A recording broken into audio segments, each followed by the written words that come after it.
Mommy! Paul's loud voice was the thing I first heard in the morning. He's jumping up and down the bed while starting to hover on top of me.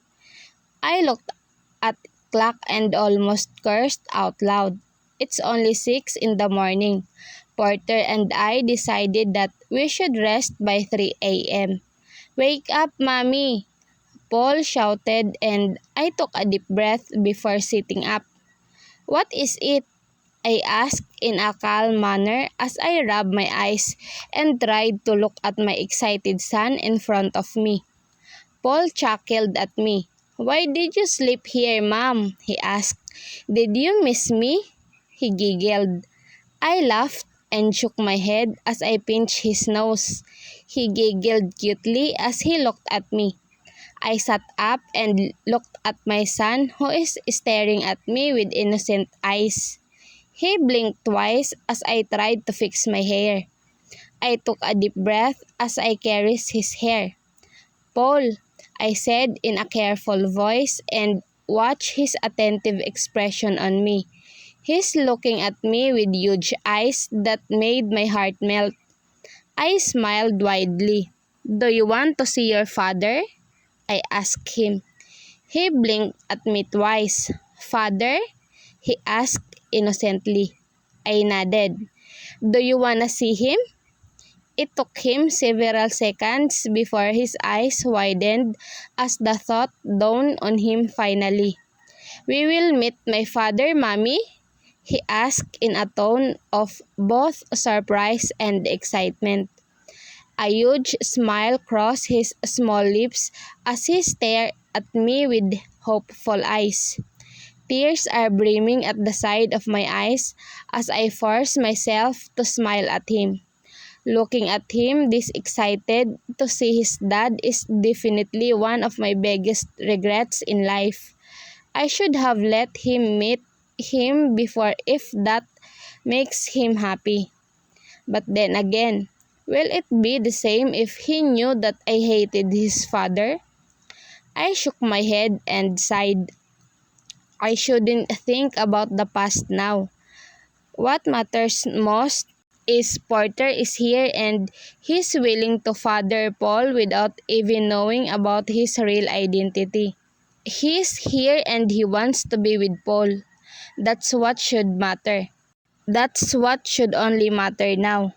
Your father, I breathed, is here. Paul's lips parted as he looked at with wide eyes. He's here, Mommy? Where? He asked in a panicking tone, but I can sense that he's only scrambling because he's still wearing his pajamas now. I nodded slowly because I can feel my heart breaking at the excitement in his eyes that he's showing me. He's sleeping in my room now. I told him as a huge part of me wants to break down and apologize in front of my son. If only he could understand the situation now. Really? He asked in a very curious tone. Should we see him now? He asked again but then looked down at his clothes. I'll just change. He beamed as he dashed to his closet and grabbed his favorite set of clothes. My jaw dropped at his reaction. I got up from the bed and followed him to the bathroom but he yelled at me. Don't peek, Mommy. I'm changing. But you haven't even taken a bath yet. I yelled back. I'll just wash my face and put a lot of cologne after, he replied, and there I was, standing in front of his door, speechless of how he just answered me. I sighed and just gave up on his small act of independence. I went back to his bed and checked my phone, which has a message from Porter, from Dunn. Good morning. Are you awake? I bit my lip and typed in a quick reply. To Dunn. Yes, Paul is just changing his clothes. Now, I couldn't help but think about what will happen later when they met. I'm pretty sure Paul is excited now but it all becomes different when they meet in person. from Dan. Can we talk first before he finishes? Even from the screen, I can sense Porter's anxiety. I looked at the Paul's bathroom door and called Ophelia to look after him first as I speak with Porter. "He's here, Mom?" she asked in shock. I nodded. "He's in my room." She gasped and placed her palm over her mouth. "Did you?" "No," I vehemently denied as I narrowed my eyes at her. "I slept here last night. I don't even know why I am denying." Ophelia gave me a meaningful look before nodding with a knowing smile on her face. "Please," I groaned. She chuckled and nodded. "I will look after Paul, Mom, while you talk to his father," she began. "But then, are you back together?" she asked in a curious and intriguing tone. I rolled my eyes. "Does it even matter now?" "All I'm thinking is what Paul's reaction would be," I exclaimed. She smiled sheepishly before shrugging. "I'm just asking, Miss Grace. But if you get back together, wouldn't that be the best choice for Paul since your son is all you think about?" She gave me something to ponder on before walking to my room. Ophelia is right. The best thing for Paul would be to have a perfect and complete family. And I can only give him that if I get back together with Porter. But then, it isn't easy. Or I guess, it will only depend on Porter's decision now. I knocked at my door and it was opened quicker than I thought it would be. Porter looked at me with a serious look on his face. He showered and it showed by his wet hair and the smell of my shower gel that seemed to have used. He's already wearing a white cotton shirt and a black jersey shorts that made my mind think of several unhealthy thoughts. "Stop it, Graciela. Stop."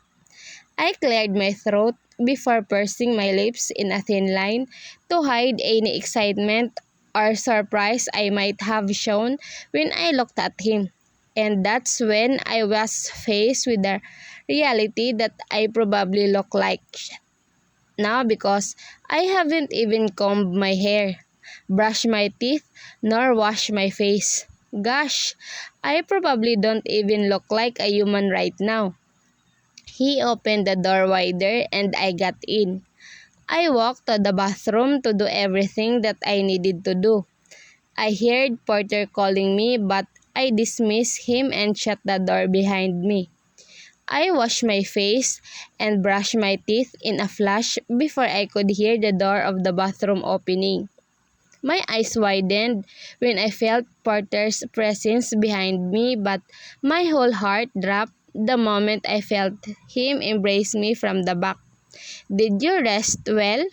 he asked in a raspy voice. Was he buried his face on my hair? I haven't washed my hair and now I feel really small because he smells extremely good while I am like this. I stared at the mirror in front of us and I can see his hold on me. "Porter," I told him and he raised his face from my hair and stared into my eyes through the mirror. I bit my lip and felt embarrassed all of a sudden because of the difference of our appearances in the mirror. He looked really good while I looked like I didn't get to sleep a wink. "Paul knows that you're here," I stuttered a response without minding his previous question. "He's getting ready to meet you." He breathed on my ear and hugged me even tighter. "He wants to meet me?" he asked in a soft voice. I nodded. "He's pretty excited." He shut his eyes and hugged me even tighter. He didn't speak but I can almost feel his loud heartbeat from behind me. He's just as nervous as I am, but with a different reason. I sighed and braved myself to face him. He looked at me with his tender eyes and I smiled. "It's all right," I assured him. "Paul never thought ill about you." His jaw clenched, "But he's never seen me." I frowned at his doubtful self.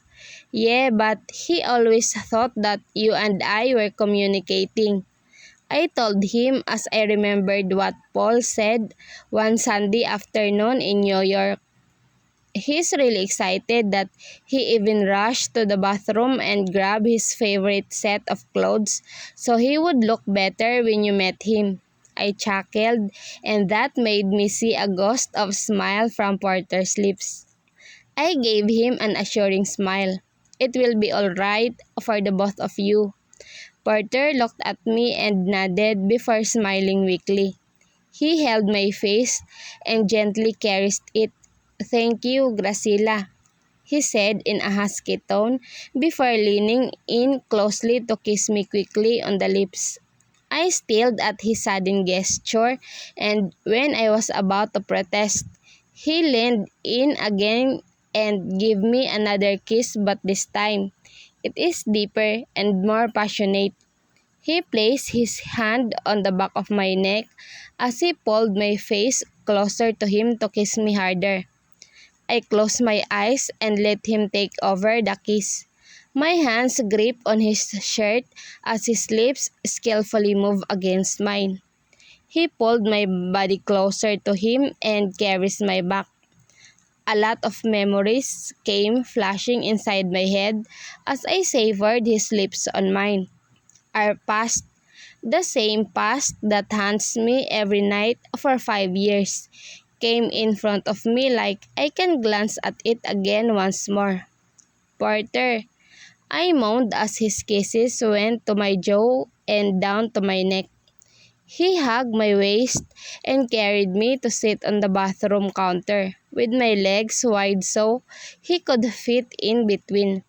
My hands are wrapped around his neck, feasting on his hair, while his mouth is on my neck, sucking and licking me there.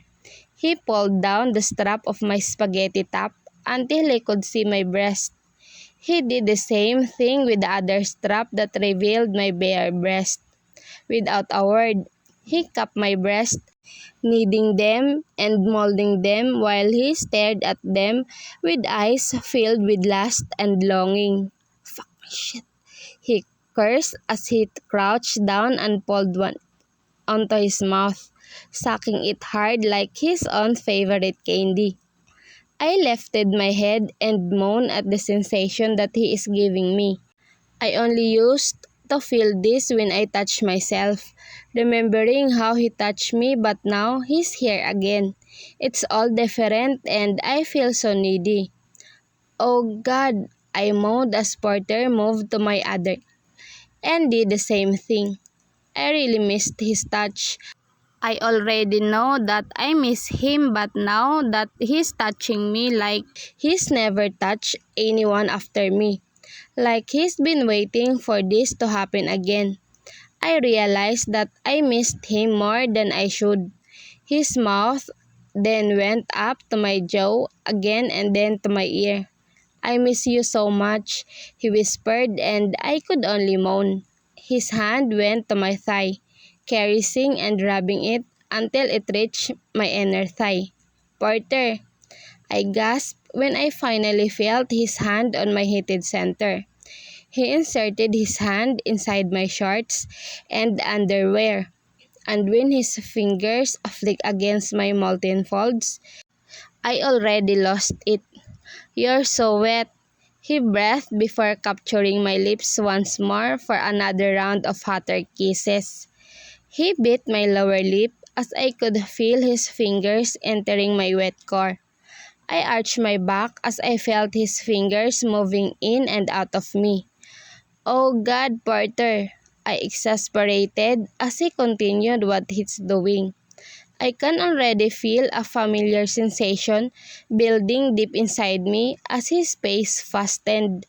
I continuously moaned his name while his fingers did wonderful things to my body. "I miss your moans, baby," he whispered as he kissed me once more. "Did you miss me too?" he uttered in between our kisses.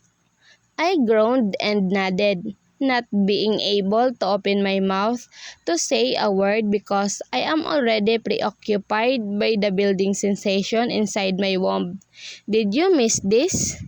Did you miss me?" he asked as he plunged his fingers deeper and quicker. I moaned and sighed, unable to speak. Porter moved his fingers at an even faster speed until I could feel me reaching orgasm. My body convulsed and I quickly leaned on him after my earth-shattering release. We were both panting after what we did. He gave a kiss on my forehead before hugging me tight. "I love you, Graciela. I love you so much," he whispered. I smiled and nodded. Those words are the only ones that will matter to me now. I was still recovering from what Porter and I did when I suddenly heard Paul's voice together with a series of knocks on my bedroom door. "Mommy, Mommy, I am ready to meet Daddy. Mommy!" he yelled, and I quickly jumped away from Porter. I almost forgot about Paul. Damn it. I looked at Porter in panic because I must have looked like a person who just had been finger-fucked on top of the bathroom counter. I immediately fixed the strap of my top and looked at myself in the mirror. "Shh," I uttered as I fixed my hair. Porter helped me fix myself. He fixed my top and my hair and even my shorts. "I can see your wet spot. Go and change your clothes," he told me. I frowned at him and wanted to ask whose fault is it, but then he looked at me unapologetically. That's what he's concerned now. My fucking wet spot. I glared at him before going to my closet and getting a new set of clothes. Damn it. I can't believe I am going to change without taking a bath. And there I was, telling my son why he's changing his clothes without bathing, but now I am doing the same. He's really my son. I quickly changed inside the bathroom while Porter waited for me, sitting on the bed. I ran my fingers through my hair and washed my face once and for all before going out of the room. I looked at Porter. "Are you ready?" I asked. He looked at me and nodded reluctantly. I sighed. "Come on," I encouraged. I held out my hand and he took it as we walked to the door. I can hear him taking a deep breath as my hand went to the knob and turned it to open the door. "Mommy!" Paul beamed as he looked at me with a wide smile. He seemed like he's been waiting impatiently on the other side of the door, and I suddenly felt guilty because of what Porter and I did on the bathroom counter. His eyes then went to Porter, who's standing beside me. He pouted. "Are you my daddy?" he asked in an angry tone. Porter stared at Paul's sudden blunt question. His lips parted and he was unable to answer him because of Paul's tone. Paul narrowed his eyes at him, looking at him from head to foot. His eyes stayed at our entwined hands for a while before glaring at me. "Mommy," he said in a scolding tone. My eyes widened and I immediately removed my hand from Porter's grip. Paul quickly went to my side and frowned at Porter. "Are you my daddy?" he asked. Porter swallowed nervously and pursed his lips in a thin line. His eyes trembled as he stared at our son. Yes," he stuttered. Paul's jaw dropped when he heard what Porter said. His eyes watered and I felt his shoulder shaking. My heart constricted as I looked at my son like this. I don't want to see him cry. I don't want to see him sad. And right now, the pain is doubled because he's looking at his father with those sad eyes. I kneeled in front of him and wiped his tears from his cheeks. "Paul," I carefully said as I beat back the tears forming in my eyes. "He's your father. Don't you want to meet him?" Paul pouted at me as tears continued to fall. He's sobbing and bawling his eyes out, but he managed to slowly turn to Porter and hug his knees. "Daddy, where have you been?" he wailed. Porter stilled on his spot when Paul was hugging him. I looked at his face and saw tears brimming from his eyes. He slowly carries Paul's hair before bending down, kneeling to hug our son. "I'm sorry," he sobbed as he enveloped Paul in a tight embrace. Paul was howling in the arms of his father while Porter was continuously asking for apology. He kept on whispering how much he's sorry and how much he loved Paul. "I promise I am never going to let you leave now," he whispered. "You will stay with me and we'll be a perfect family." I covered my mouth as a series of sobs escaped while I watched them interact. My heart is breaking every time I think of the times that Paul was away from his father. This is all my fault. This is because of my hatred. A door opened and it revealed Sheila, who just woke up. Her eyes widened when she saw Porter and Paul hugging in the hallway, crying loudly like there's no tomorrow. She found my eyes and immediately went to hug me. "Oh my God," she whispered in awe. "Now, it's all gonna be alright," she assured me as I rubbed my arm. I looked at her and smiled before looking at Porter and Paul again. They are still hugging, like they don't have a care in the world. I don't know if it was 10 minutes, 30 minutes, or an hour has passed until Porter stood up and carried Paul in his arms. He looked at me and held my hand. Paul looked at me with tear-streaked eyes before leaning in to give me a kiss on the cheek. "I love you, Mommy," he sobbed, and my heart swelled at his gesture. I smiled at him and caressed his face when I felt Porter's hand on my waist, pulling me closer to him. "I love you, baby," he whispered before kissing me on my temple. Elliot has been glaring at Porter since he saw him in front of the dining table. He's also giving me intermittent glares and scolded me while Paul wasn't looking. "Daddy, do you love Iron Man?" Paul asked, oblivious of the tension of the atmosphere. Porter smiled at our son and nodded as he wiped the side of Paul's mouth. "Yes," he replied, smiling. Paul grinned widely. "Yes. Is it okay if we buy toys?" he asked in a hopeful voice. I narrowed my eyes at Paul. "Paul, you have tons of toys," I reminded him. I don't really want to buy him lots of toys because he's growing so fast.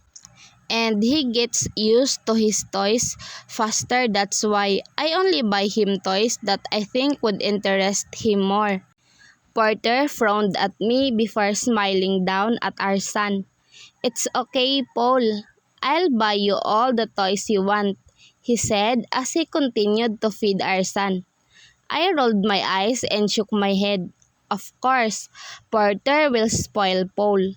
He's going to make up for all the times that he was away from us. Sheila raised her brow at me while slightly giving me a meaningful smile. I glared at her and she just shrugged. Elliot cleared his throat and that made me and Porter turn to him. "I wanna talk to the both of you after this," he said to me and Porter in a low baritone. I rarely hear that tone from Elliot, and when I do, it's either I'm dead or I'm doomed. My deathbed is definitely ready when I upset my cousin. But then again, I appreciate him a lot because I know that he only wants the best for me. Paul blinked at Elliot. "Why, Uncle?" he asked innocently. Elliot's stare softened when he looked at my son. "I need to talk to your mommy and daddy privately," he said caringly. Paul frowned. "What's privately?" Sheila giggled. "Paul, privately means no one else should be there. It should be only be the three of them," she explained. Paul's lips parted and nodded. "Oh," he poured. "But why am I not included?" he asked back. Elliot smiled. "Because you're still a kid, Paul. When you're taller, I will also talk to you privately." He grinned. And that made Paul grin widely. "Okay," he replied, totally satisfied at Elliot's words. Sheila giggled and just continued eating happily while I sit here, nervous of what my cousin is going to tell me. As after breakfast, Porter seemed unaffected that we are going to be grilled by my cousin and just continued feeding our son. He glances at me from time to time to smile, but then I could only give him a weak smile. We ate for a torturing hour, but then I wouldn't consider it a torture now that we will face Elliot moments from now. "Paul, let's go play in the entertainment room." Sheila called Paul to give Elliot, Porter, and I time to talk. Paul enthusiastically nodded and skipped happily to his aunt before leaving to the entertainment room. I sighed and looked at Porter, who was already walking towards me. He wrapped his arm around my shoulders and kissed my temple. "Are you okay?" he asked in a worried tone. I looked at him and smiled. "Yes." He sighed hard and kissed me again. "Good, because no one can hurt you while I am here," he said it like a promise. Elliot cleared his throat and looked at us in a judgmental way. "To my office," he murmured before walking to his office. Porter smirked and shrugged as he led me after my cousin. He seemed really confident, and I wonder where he's getting all the confidence when I am already trembling in fear, even though it's my cousin we're talking about. Elliot opened the door to his office, and we were called inside. He sat on his swivel chair, while Porter and I sat across each other in front of his table. My cousin crossed his arms against his chest. "What do you want now, Porter?" he asked, straight to the point. He raised his brow at Porter as he looked at him with confidence written in his face. Porter looked at me before turning to Elliot. "I'll take my son and my fiancé," he replied in an equally confident voice. My eyes widened when I heard him refer to me as his fiancé. Elliot didn't speak too. He was just staring at Porter as if he was taken aback by his words. He stayed silent for about a minute before clearing his throat to collect his cool back. "What?" he asked in a slight disbelief. Porter pursed his lips in a thin line. "I said Graciela and Paul are moving in with me," he repeated, and that made me and Elliot move from my seat. Elliot narrowed his eyes at me. "Are you okay? Are you in your right mind? I'm not giving you my cousin and my nephew." He vehemently refused to give Porter what he wants. Porter raised his brow at my cousin. "Well, your cousin and your nephew are my family," he started. "They are my family too," Elliot defended. "What gave you the right to take them away from here anyway?" He rolled his eyes. Porter heaved a heavy sigh. "Are you okay, Elliot? That's my family that you took away from me." His voice is slowly rising. "Or maybe you can't remember how you all kept my son away from me all his life." I looked away. "Okay, that hurt me." Elliot sighed. "No," he said with finality. Porter clenched his jaw and balled his fist on top of his knees. He glared at my cousin, but he is not speaking. It's as if he's already thinking of a good negotiation and deal inside his head. "Elliot," I called, "maybe Paul and I can—" "No," Elliot cut me off. He shook his head. "No, you both stay here. I believe that this man is innocent when it came to your family's business, but when it comes to you and your son, I will object. Your father gave me the right to be your guardian, and I am saying no to this proposal." My lips parted. I sighed and then looked at Porter, who seemed to be thinking something. He took a deep breath. "Fine," he purred before looking at me. I looked at him, worried and scared of what Elliot is going to do to him. Porter smiled weakly before looking at Elliot again. "If you don't want them to move in with me, then I will be the one moving in here," he said in a stern voice. My eyes widened in shock. Elliot's jaw almost dropped. "What?" Elliot asked in disbelief. Porter raised his brow. "You can't say no to this, Elliot. This is the extent of this negotiation," he said. "I'll never leave my son and my love here. I've suffered 5 years without Graciela. I'm not going through that again. So bear with me and annoying presence while I stay in your humble adobe." Words escaped me while Porter smirked victoriously on my cousin, who seemed gone, too. Porter was true to his words. That same day, he moved in at Elliot's, making my cousin extremely pissed off at him.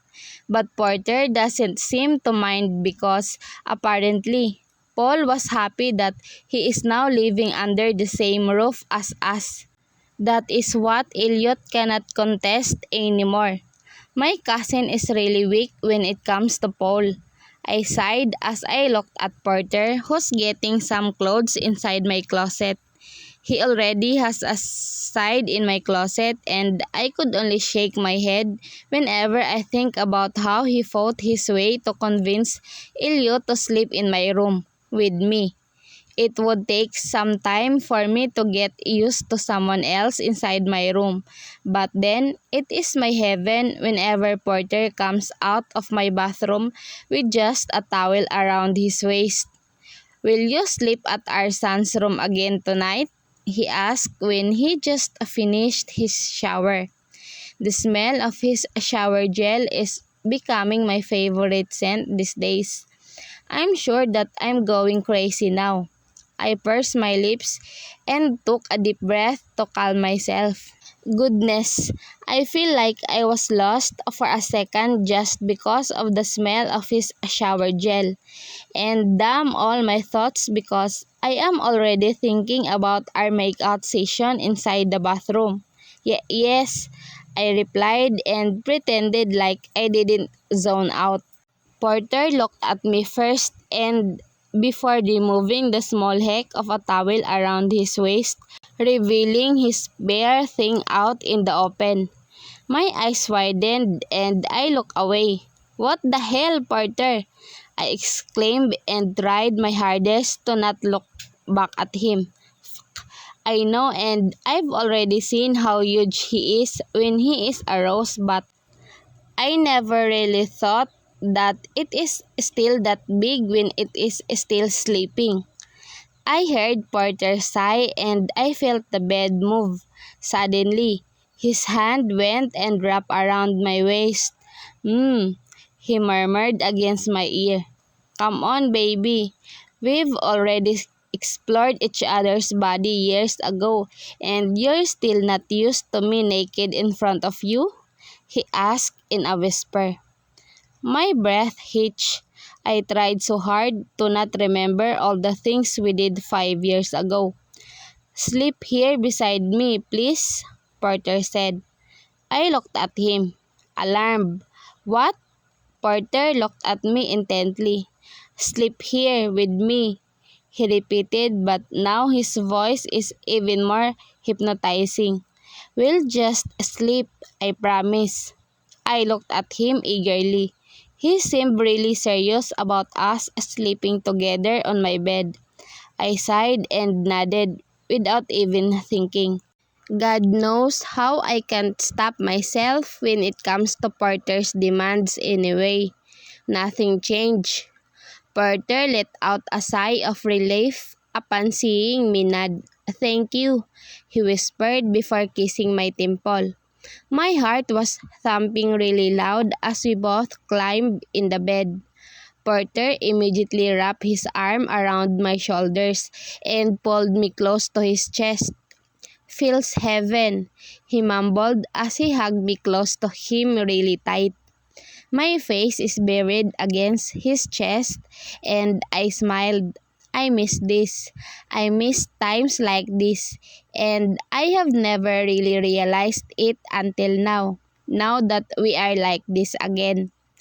I heard him sigh. "I told my parents about Paul," he said silently. My eyes widened as I looked at him. "You did?" I asked in disbelief. Porter nodded. "They said they want to meet their grandson, but that is, if it's okay with you," he replied carefully. I lifted my hand and caressed his cheek. "Of course," I said in a soft voice. "Of course they can see Paul." Porter's lips parted as he looked at me, smiling at him widely. "Thank you," he said. "I'll tell them right away."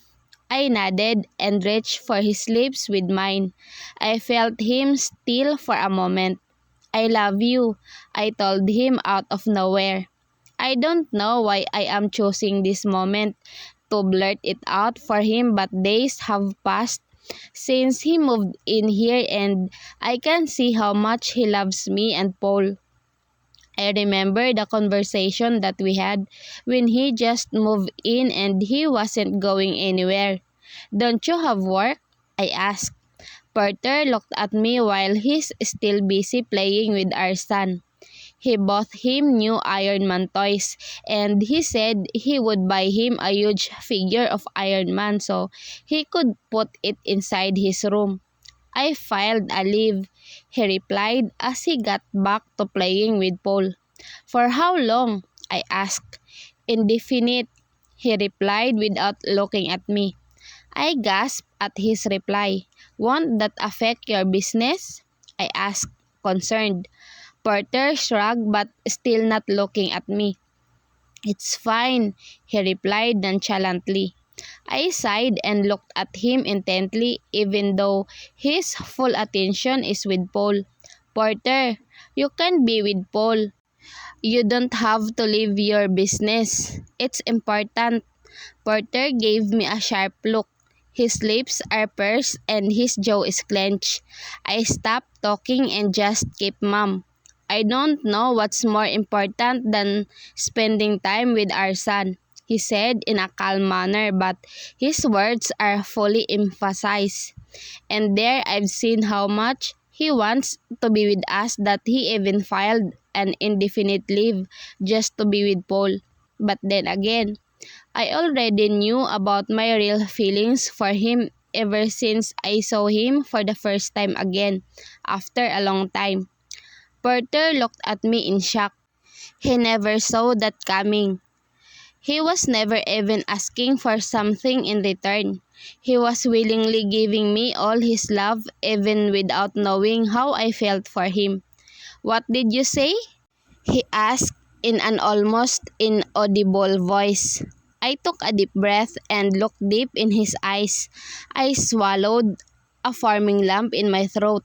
"I love you, Porter," I said in a voice with more conviction. "And I'm sorry. I'm sorry for leaving you even without hearing your side." Tears already brimmed at the side of my eyes and I immediately sat up. I took several deep breaths to stop my tears from falling. Porter sat up and faced me while wiping my eyes. He caressed my cheek and smiled widely. "Don't. I forgive you," he said softly as he pulled me and kissed me on the forehead. I sobbed silently as he continued to coo me. To hear him tell me that he forgives me brings so much pain in my chest. I have never felt like I've wronged someone more than I think I did to Porter. I pushed him away. I kept his son away. I hated him. I hugged him tight and repeated all my apologies until I was already drowning in my tears. Porter held me tight and let me vent it all out without speaking. He was just there, hugging me like he's telling me that he's there. He will always be there. I calmed down and finally gathered all my senses back. I looked at Porter, who's staring at me with such caring and tender eyes as he fixed my hair that is already damp because of my tears. "I hate seeing you cry," he whispered, before smiling widely. "There is no way in this world that I will not forgive you, Graciela. You're the only woman I love and I could never imagine being in love with someone else, just you." I looked at him with a blurry vision because of my tears. "Thank you," I gulped. "Thank you for forgiving me." Porter kissed my nose bridge. "No, thank you, baby. Thank you for bringing Paul into this world," he told me as he breathed hard. "Now it's time to commence the revenge that you want." Elliot called me early inside his office while Porter was still in the bathroom. Paul was also still asleep and I think Porter will go to his room once he finishes taking a bath.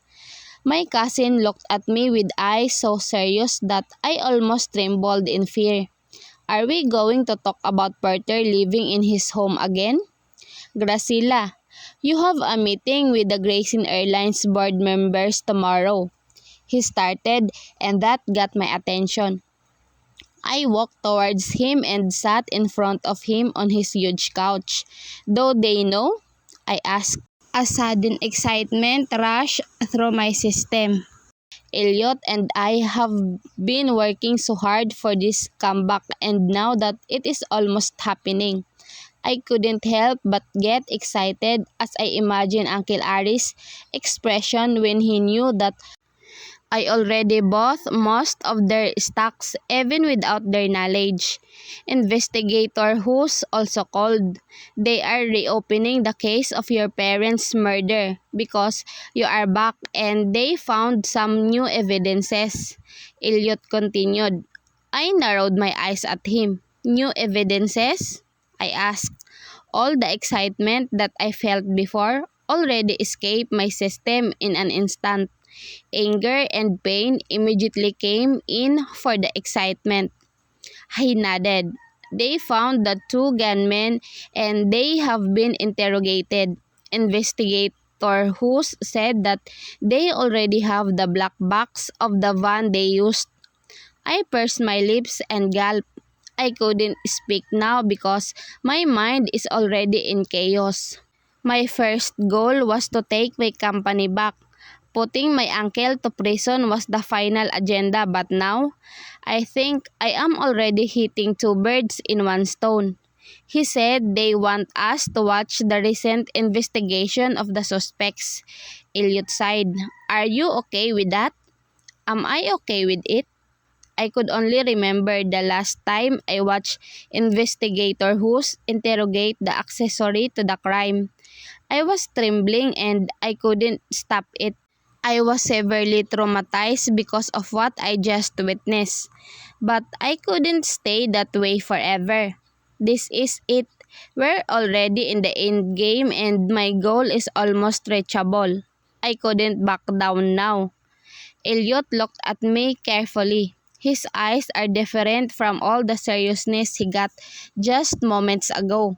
"We can just tell Investigator Who's to." "It's okay," I interjected. "I can watch it." I don't really know if it was a response to Elliot's question or a statement to convince myself that I really can do it. Elliot looked at me intently to make me for a few seconds to observe my expression. "I know, Elliot. He may be a hater of me and Porter's relationship, but I know that when it comes to my family matters, he will always have my side. I have never trusted someone more than Elliot. He's my security, ever since we were kids. You don't have to watch it if you're uncomfortable. I will handle it, he told me. I shook my head. I will be there, I assured him. Elliot pursed his lips. Fine, he sighed. Bring Porter with you if you want. I looked at him in shock. Are you okay with that? I asked him reluctantly. I know how he's so pissed at Porter, so it is a surprise for me to hear that from him. Elliot sighed hard.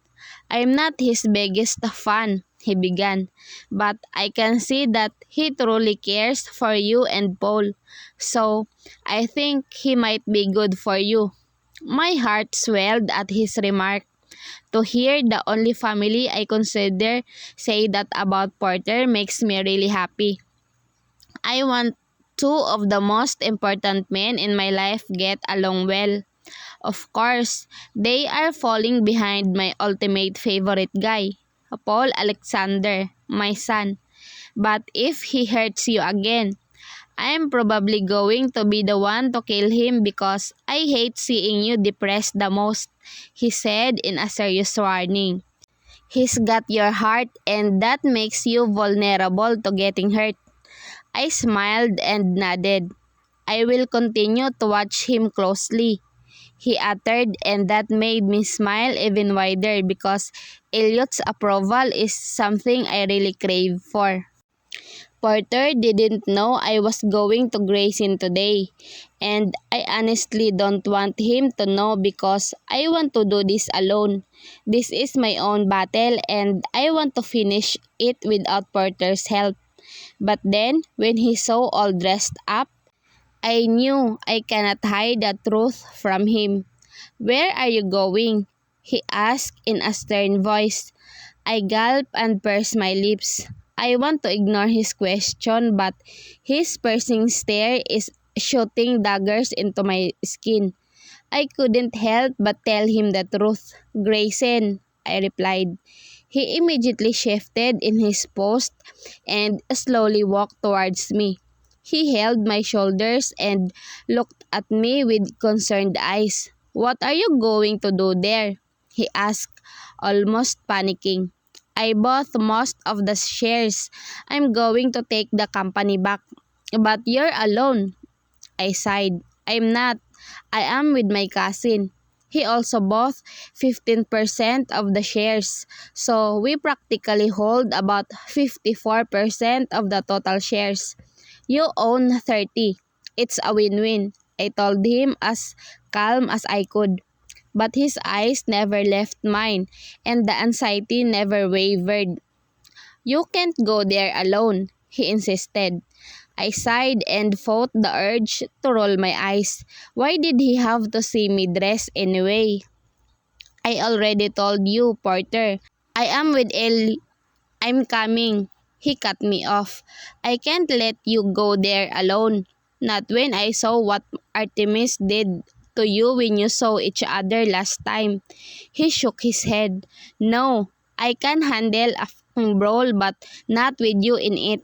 My lips parted, unable to think right and speak.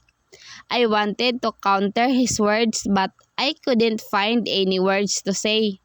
I just watched him as he darted to the closet and took a tail long-sleeve button-down shirt and a pair of black slacks. He changed without a word in front of me that I almost squealed when I saw him removing his clothes. I turned around and calmed myself. I urged myself to go and put some makeup on, and it was so hard that I even have to almost push myself towards the vanity because I know that Porter is just in a room with me, changing into his office clothing. I did my makeup as fast as I could because it didn't even take Porter 10 minutes before he was done. He just ran his fingers through his hair and sprayed on some expensive perfume, and he's all ready to go. Elliot raised his brow when he saw me and Porter walking down the staircase. He cocked his head to the side before smirking at Porter. "You coming?" he asked. Porter nodded. "I can't let her go there alone," he replied with a serious tone. Elliot shrugged. "That's why I'm coming with her. I'm not contented with just you and her. I wanna be there too," Porter responded as he snaked his arms around my waist. I bit my lip and looked at his thumb caressing my waist. "He's just so good at making me feel this way. I feel like a small girl craving for his touch, and I'm not even embarrassed." Elliot smirked at Porter, who didn't seem to mind the cocky looks my cousin is throwing at him. I sighed and shook my head. "Let's just go," I told the two. My cousin walked ahead because Paul came to Porter, giving him questioning looks while his eyes moved from his father to me. "Where are you going, Mommy?" He blinked. I smiled and kneeled in front of him. "Daddy and I are going to the office," I explained to him slowly. "I want you to come, but you cannot come with us just yet. We need to fix some things in the office first." Paul nodded. "Then I'll stay home and play with Nana Ophelia and Aunt Sheila," he asked innocently. I smiled at my son, proud that he's not throwing a temper tantrum at times like this. "Yes, and then we'll go to the mall when we come back. Is that all right?" Paul smiled widely and hugged. "Yes, come back fast, Mommy." I nodded and ruffled his hair. "Be good, all right? Don't go out, and always follow what Nana and Auntie Sheila says, okay?" Paul nodded and gave me a thumb up. Ay, Mommy." I chuckled and stood up. I looked at Porter, who was also staring at me. "What?" I asked, still laughing. He shook his head and smiled. "I just realized how happy you and our son are making me," he whispered before kissing me on the cheek. He turned to our son and ruffled his hair. "Wait for us, okay?" he said as he pulled Paul and kissed his forehead. Grayson was the same. I can still remember all the moments I spent here before. The entrance is the same. The reception has a different face, but it is still the same. The plaques of our awards are still lined up in the glass cabinet. "Are you ready?" Porter asked as he held my hand. Elliot already was busy talking to someone on the phone while walking towards the elevator. I smiled at Porter before nodding.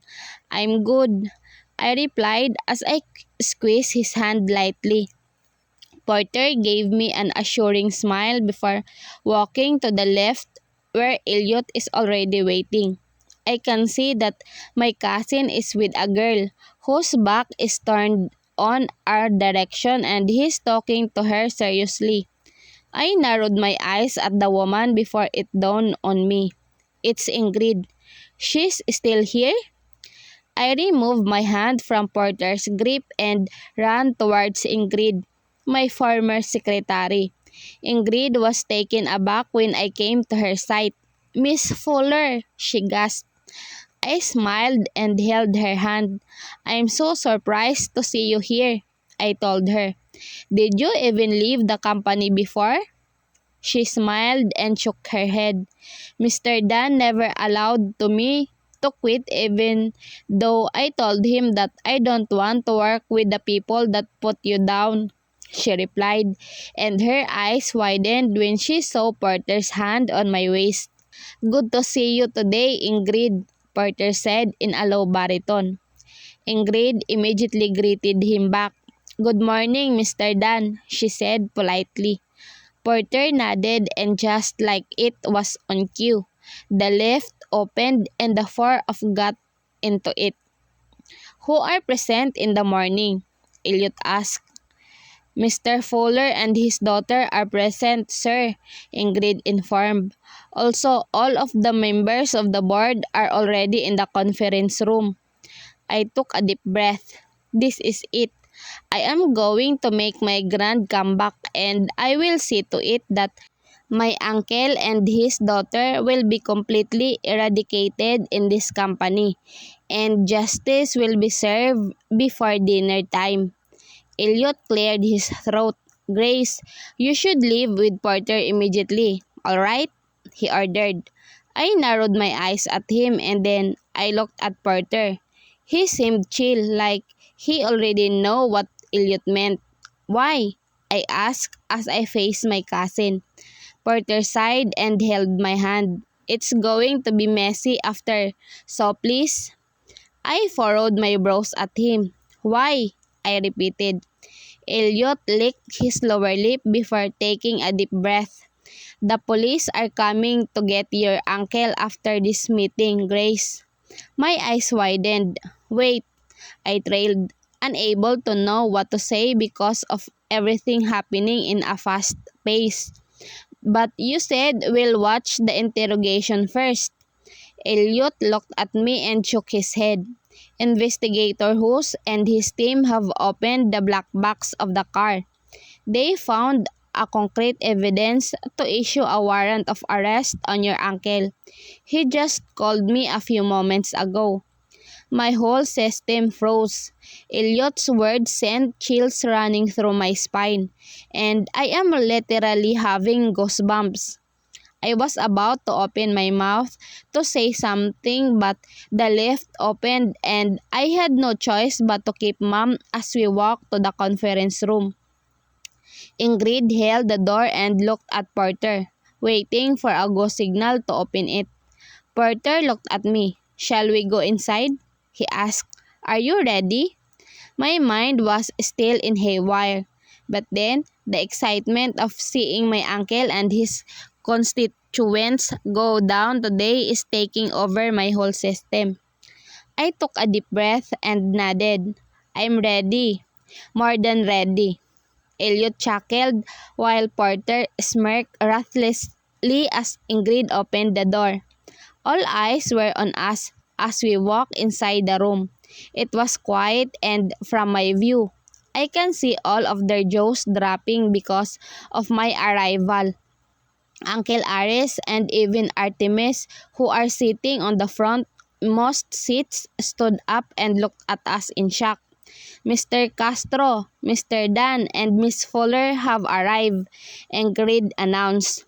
Porter, Elliot, and I sat on the 3 vacant seats in the center of the long table while everyone watched us to careful eyes. Shall we start? Porter asked in a low baritone as he looked at Walter, who is standing on the podium. Walter nodded and started playing a presentation with the new owners of the company is being introduced. Wait, Uncle Aris exclaimed.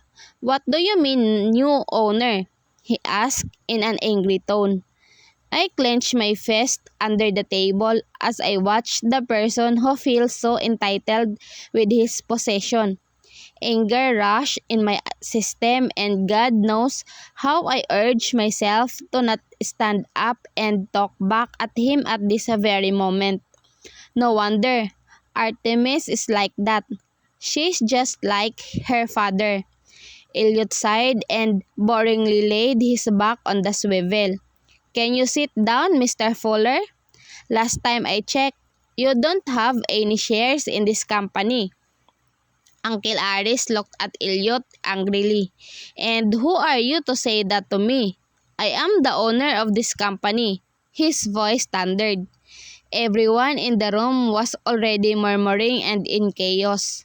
Elliot rolled his eyes and shook his head. I own 15% of the shares. Graciela owns 39%. Both of us hold almost half of the stocks of your company. Mr. Porter Dunn, Graciela's fiancé, holds another 30%. He smirked. Are you going to say that you have the most shares now? he asked Uncle Aris in a taunting voice. I blinked at his words. Did he just refer to Porter as my fiancé? Artemis stood up and looked at me with angry eyes. I can see some scratches on her arm as she glared at me. Graciela is not Porter's fiancé, she yelled. I watched her as she looked like a volcano erupting while trying to convince everyone that I took Porter away from her and that she's the real fiancé and not me. I sighed and rolled my eyes at her ridiculous remarks. Porter held my hand as we all gave the floor to this hysterical Artemis Fuller beside her equally hysterical father. Artemis, Uncle Aris called the attention of his daughter because he must have sensed that she's already becoming embarrassing. Stop it. The other members of the board were already shaking their heads. I smirked at all of them. I am not done with all of you just yet. Porter sighed and stood up. He walked to the podium and stared at the all of us for a moment before starting his speech. Elliot leaned close to me. You should be ready for this, he whispered.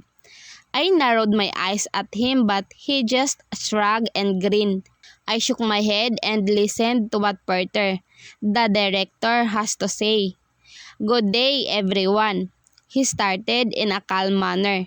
The past 5 years have been great but also have been the hardest 5 years in my whole life. Everyone was quiet, even the hysterical Artemis Fuller. I admit that my tenure with Grayson is one of the best because I learned a lot about this type of business. How this runs, how will we attract more passengers. That I also had made my own airline company. Dunn Airlines. He pursed his lips in a thin line as he stared at me even from afar. I tried to preserve this company even when I don't have to do it. I kept the name because that is what the people should know about this company, who are founded for the only daughter of Mr. and Mrs. Paulo and Graciana Fuller. He trailed before smiling at me. And now that she's finally here, I am going to turn over this company to the real owner, Miss Graciela Fuller. I could hear everyone gasping in shock, and I did too. I never thought he'd turn it over to me.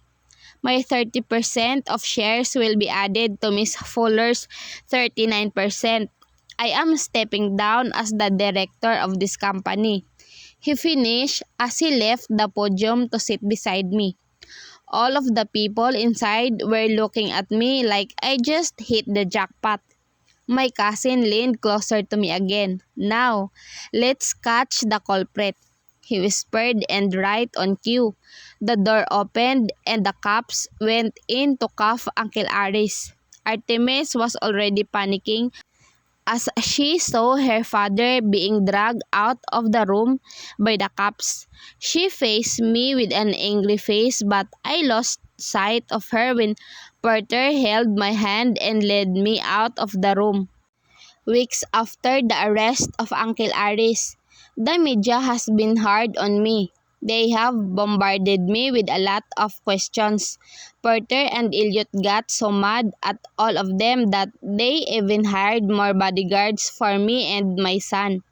I don't even go out that much but Porter has already gotten me at least 5 bodyguards, excluding the ones that Elliot had hired, which are about the same number. Mommy, are we going to the mall? Paul asked me innocently while we were eating. It's just me, Porter, and Paul today because Elliot is gone for the week for his business venture in Rome. This is an advantage to Porter though. For the whole time that he lived here, he was always terrorized by Elliot. I don't even know how he withstood all of Elliot's bullying. Porter looked at me before turning to our son. We'll go somewhere today, buddy, he said.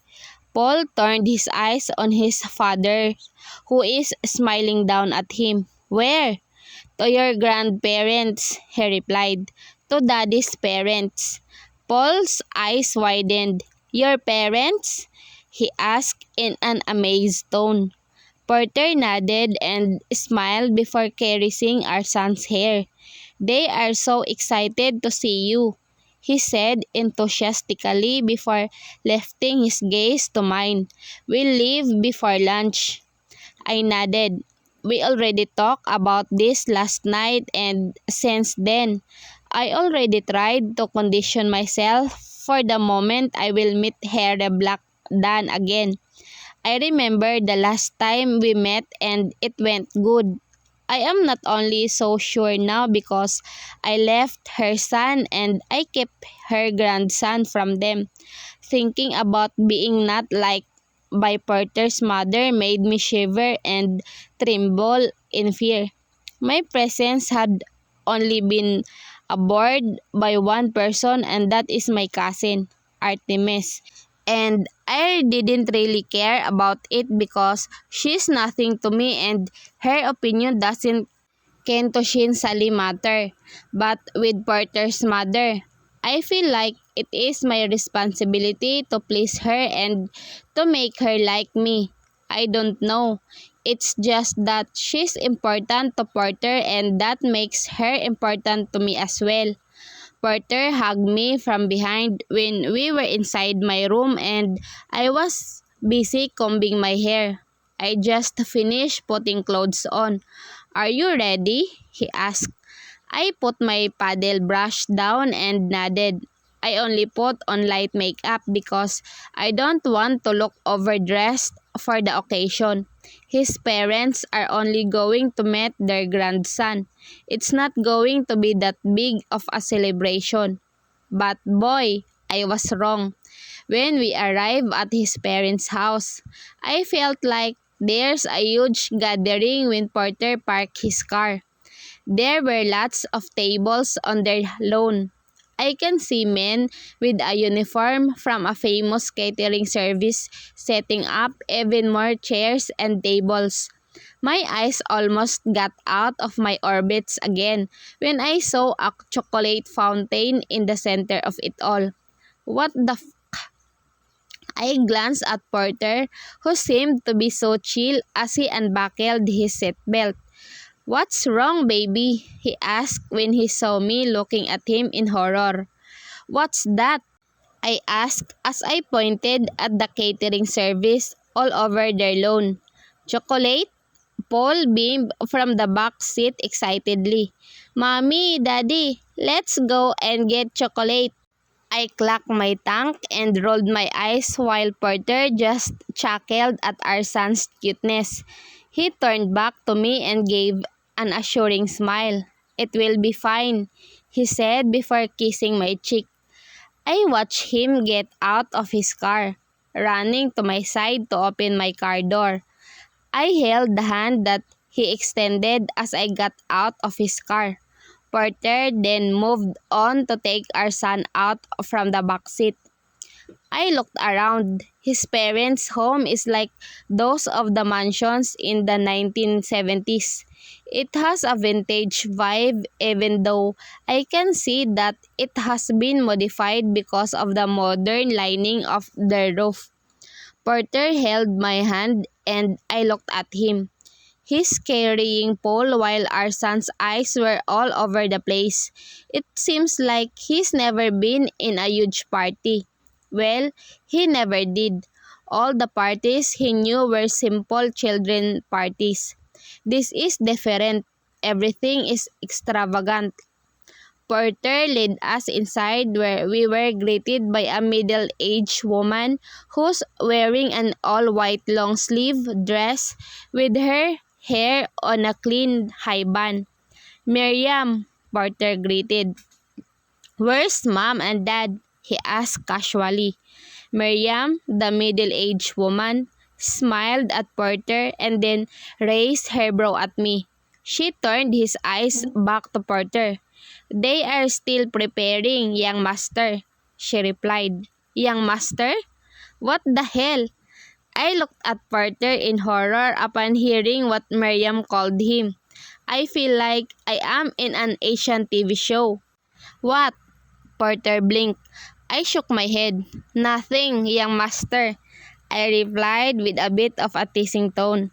Porter rolled his eyes and just pulled me to sit on one of their living rooms. Yes, one of their many living rooms because I can see about 5 living rooms just on the first floor alone. Daddy, is this Grandma's house? Paul asked innocently as he sat between me and Porter. He's sitting well behaved with his eyes roaming around the whole room. Porter smiled lovingly at our son. Yes, this is your grandparents' house, buddy, he replied. Do you like it here? Paul's eyes widened. Are we living here? He asked in awe mixed with disbelief. Porter chuckled and shook his head. No, Paul, I have a home for us, he replied and then looked at me. I bit my lower lip. We could have been living there if not for my cousin being the major cockblocker in our relationship. But I commend Porter's temper. If I were he, I would have punched Elliot straight to the face. His long patience made me admire him more because I could feel like he really respects Elliot as my elder cousin and that he understands why Elliot is doing all of this. We stayed in the living room for at least 15 more minutes until we heard the clicking of the heels with the floor. We all looked at the direction of the sound and there we saw a young and elegant-looking Hera Black-Dunn in her cream dress with lacy long sleeves. Porter, she beamed excitedly as she saw us watching her walk down the stairs. Appearing behind her is the ever-dashing Dimitri Dunn, who is wearing a gray tuxedo with a cream tie. I can confidently say that Porter got his looks from his father. I gulped as I looked at them walk down the stairs. I am kind of nervous but my son is holding my hand now so I shouldn't show how nervous I am. Hiradan smiled at us and that made me breathe a sigh of relief. Dimitri Dan was also grinning at us. Mommy, Paul asked in a soft voice. I looked at my son to assure him that it is all right. That's your grandma, I told him and his eyes widened. He looked at Hiradan with confused and questioning eyes until his lips curved into a bright smile. Grandma! He beamed and tried to get out of the sofa even though he is struggling to go down. Porter hailed our son to go down before he quickly ran to his grandmother. I smiled widely as I watched my son and his grandparents hugging. Heradan is completely crying as she held my son. Porter held my hand and we stood up, walking to his parents. Mom, he said. His mother looked at us with tears still in her eyes. She then turned to me and immediately pulled me in for a hug. Gracila, she cried. Thank you. Thank you for bringing Paul in this world. You don't know how happy you made us. I smiled and hugged her back tightly. I feel really happy and relieved that I don't have to deal with difficult in-laws. I just want to have a peaceful life with Porter and my son, and I am so close to having it now. We caught up with each other for a few hours because even at lunch, I was bombarded by Heradan with questions about my life in the Philippines and all about my son. Porter was just sitting beside me, listening and watching me interact with his mother. He's quite like his father, who's just smiling at Paul. But now, I realize, if we had our lunch, what are those tables and chocolate fountains on the lawn? What are all of those for? "What are those tables on the lawn for, Mom?" I asked. Dunn looked at me in horror when she heard my question. Dunn also shook his head. "What did you just call me, Graciela?" she asked in shock. I blinked back, shocked at what she is telling me. Did I say something wrong? "Tell me you did not just call me Mom," she exclaimed, and there I heard Mr. Dunn laugh out loud. "Oh, honey," he said as he rubbed the arm of his wife, "your daughter-in-law is still shy." He smiled at me. My eyes widened. Daughter-in-law? Are they acknowledging me as their daughter-in-law? I heard Porter chuckled beside me as he held my hand. "Those tables are for our engagement party, baby," he whispered, and I sat there, in shock and awe at how fast everything is happening now. I don't know I followed through the happening because right after lunch, I was called to a room where I got a total makeover. I was given a choice of outfits and even a choice of looks and jewelries. The engagement party will start at 6 in the evening, and I have received a whole body massage and spa for 3 hours. My outfit, my hair, and my makeup was done in an hour or two. It was already 5:30 when I was done, and a series of knocks came. The door was opened by one of the hair artists, and it revealed Black Dunn came in with a different outfit. Now, she's sporting a yellow gown lined with diamonds and crystals. "Hi, Graciela," she beamed as she walked towards me. She pulled a chair and sat beside me. She handed me a red square box that I reluctantly received. My lips parted when I opened the red velvet box in front of me. "What's this?" I couldn't even finish my sentence when I saw a necklace lined with clustered pear-shaped diamonds. "Oh my God, call me Mom, Graciela," she said in a kind, soft voice. I looked at her in shock. She wants me to call her my mother? I don't know why, but that brought tears brimming around my eyes. Dunn smiled at me as she held my hands. "You're one of the most precious people I have known in my whole life, Graciela. Did you know that I hated Porter when he made you leave him? I blame him every day because you didn't deserve any of the things they did. You are a pure soul, and I don't even want anyone else for my son." Her voice cracked. "So, thank you for coming back. And thank you for taking him back because I don't know what I'd do to Porter if he continues to live the sad and dark life without you." A sob escaped my lips and the tears started to fall. Her words made my heart swell in joy and happiness. It's been so long since I had an image of a mother. Not even Aunt Lailani could give me that. And now is the only moment that I feel like I have a mother again. "Thank you," I breathed. "Mom."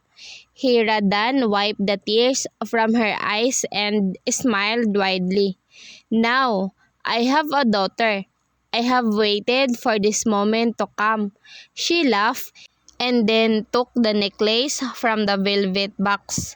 "This," she started as she put the necklace around my neck. "This is my most precious jewelry. It is what I got from my mom before I got married to Dim. She told me before that I need to pass this on to my daughter when she gets married." I held on the necklace and smiled at Hera. "Mom, thank you," I repeated. She smiled and cupped my face before leaning in to kiss my cheek. "Welcome to the family, Graciela." I smiled widely before pulling her into a hug. Truly, there's nothing better than acceptance and validation from the people that matter to you. Mom and I are both laughing and crying when the door opened, revealing Porter and Paul. "Son," Mom called and wiped her tears. "What's happening here?" Paul asked me innocently. I smiled down at my son and cupped his chin. "We were just talking about you and you, Daddy," I replied.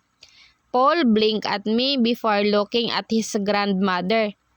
He grinned at her widely before running to her to give her a hug. Porter walked beside me and held my shoulder. I looked at him in awe of how good-looking he is with his all-black three-piece Armani suit.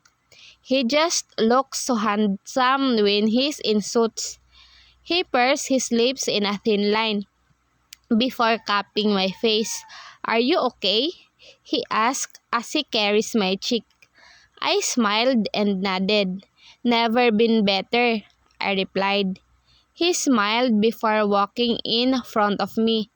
He's getting something from his pocket, and that made my heart thump louder against my chest. And when he slowly kneeled down in front of me, my jaw dropped. He showed me a small velvet oval box and opened it slowly on both ends. Harry Winston was written on both flaps of the box, and in the center was a silver diamond ring with the crystals formed in a somehow floral way. My hands flew to my mouth as my eyes trembled as I looked at Porter. He's smiling widely at me, but I can also see his eyes slightly getting red. "I know it's a bit late, and I know I have been calling you my fiancé, but I love you and I don't think I can ever live without you." His voice cracked. He slowly removed the ring from the box and slid it to my ring finger. "Be my wife," he ordered. I looked at him in disbelief. How could he? He didn't even ask me if I want it or not. "There, all settled," he said as he pulled me close to give me an endearing kiss with our son and his mom cheering on the background. "Mr. Dunn, Mr. Fuller wants to meet with you," Walter told me the moment I arrived in the office. "I am a little late today because I had to meet with a client for breakfast." I looked at him and nodded. "What time?" "He said he's on his way, sir," my secretary replied. I loosened my tie and nodded. "Let him enter when he arrives here," I ordered, and I can see how he took note of that. Mr. Aris Fuller, the brother of the most successful man in the airline business today, who was ruthlessly killed is coming to meet me. I wonder why. I don't necessarily know the Fullers, but from what I heard, I think Aris Fuller is a little too envious of his brother. Their family had a business that he handled, but unfortunately, it failed because he didn't really know how to handle a business.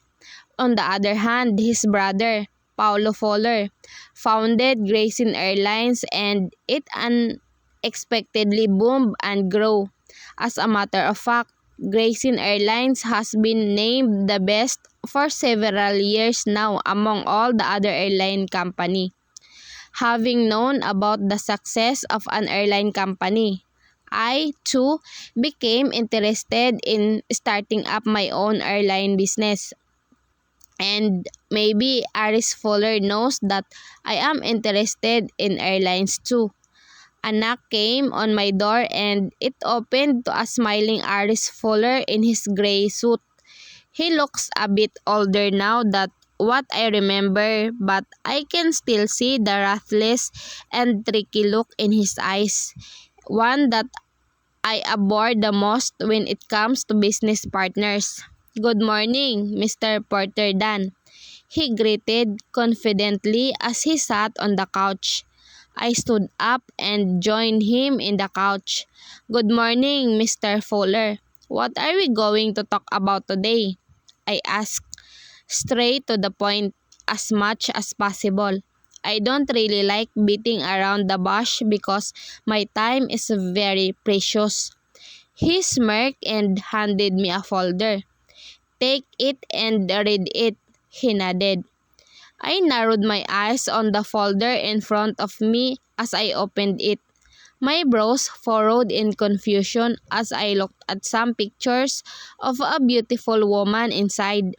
The girl has a wavy hair flowing to her shoulder, deep and almond-shaped eyes, tall nose, and those sinful full pink lips. I felt like something in me exploded as I looked at the pictures of a smiling through the camera. There's something about her eyes and lips that lure me in. I pursed my lip in a thin line and begged myself to stop looking. I painfully tore my gaze off the photos and looked at Mr. Fuller. "Who's this?" I asked. Mr. Fuller smirked.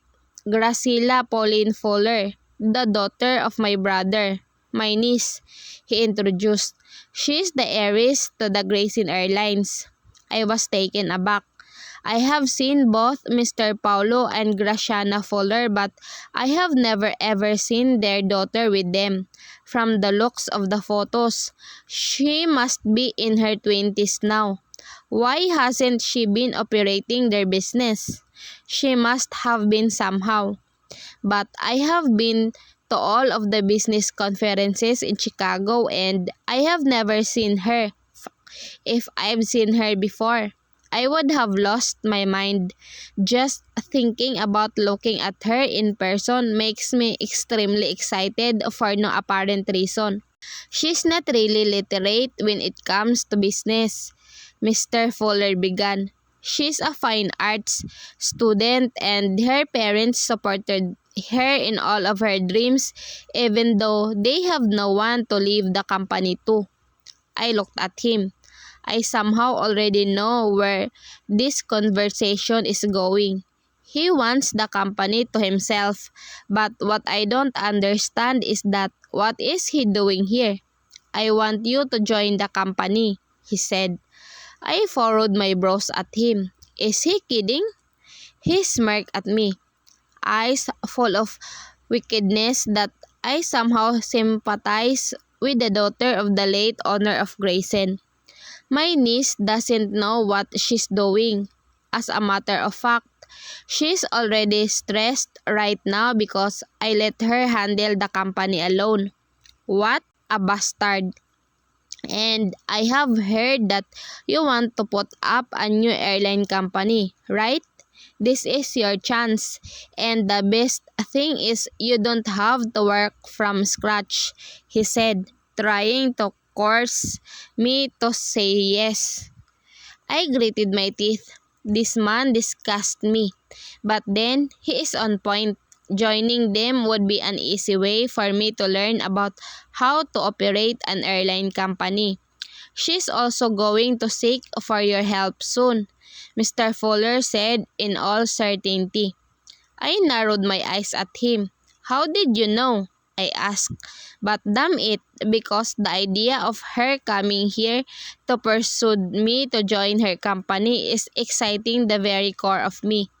I must be insane.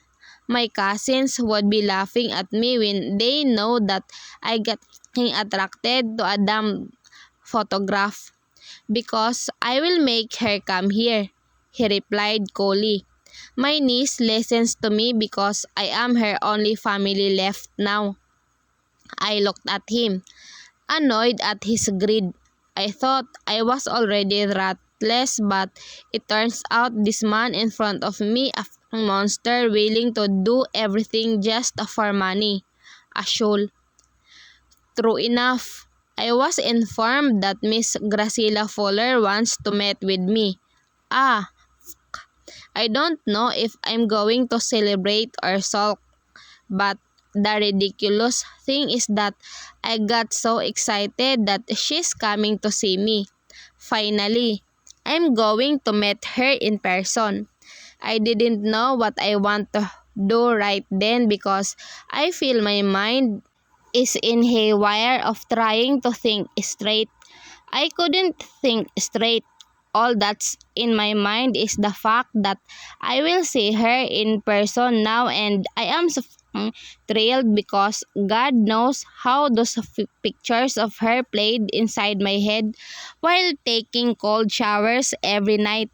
Mr. Dunn, Miss Fuller is here to meet with you.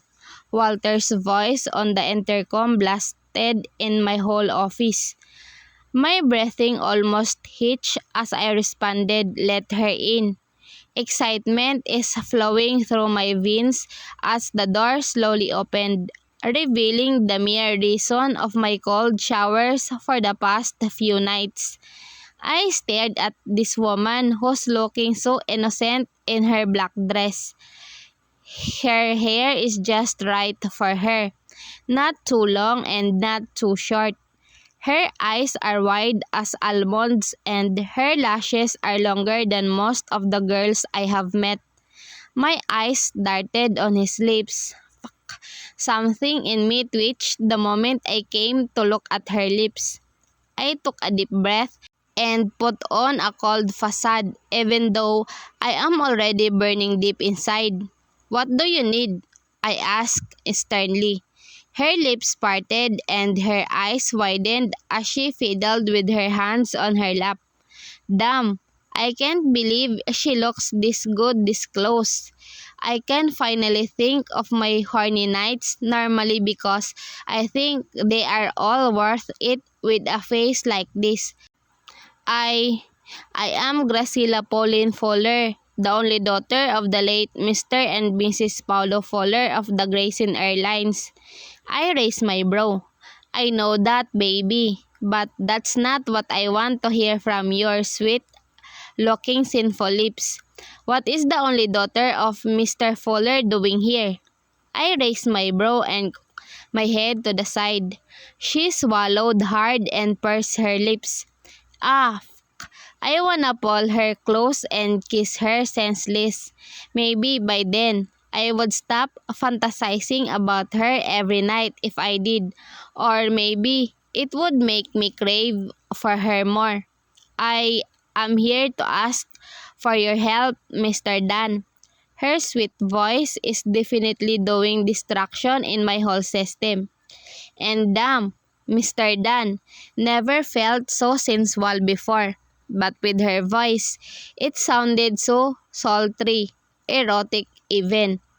I listened to her as she started to tell me what she's really here for. I can also see how difficult this is for her, but I don't know what I'd say to her now.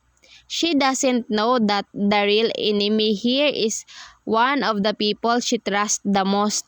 And maybe I am too, because I want the company for another business venture. I want you to help me keep my parents company," she said in a strained voice. She shut her eyes and pursed her lips. Tears fell from her eyes and I couldn't help myself to stand up and walk up to her. Her eyes trembled in shock when they met mine. "You're crying," I said in a soft voice as I wiped her tears. She stared at me with parted lips as I touched her gently. "How old are you?" I asked her, almost breathless because I am already getting melting under her stare. "Since when have I been this weak over a woman's gaze?" 22, she replied. I almost sighed in relief. I knew she's legal now, but then I want it to come from her lips. I clenched my jaw as I stared at her. "Do you know who I am?" I asked, stepping closer to her even more. She nodded slowly. You're Porter Alejandro Dunn," she replied. I smirked. "Uh-huh. Do you know what I do, Graciela?" I asked, and I urged myself not to shiver by the mention of her name. Her name is like music to my ears now. It is my favorite voice now. You importance of different kinds of cars from the US to anywhere in the world, I retorted. You own the biggest shipping line in the country. Can you go straight to the point, Miss Fuller? I interjected. You're my only hope in keeping my parents company, she said. I heard that you're looking into opening up your own airline but is still hesitant because you are not an expert on how it works.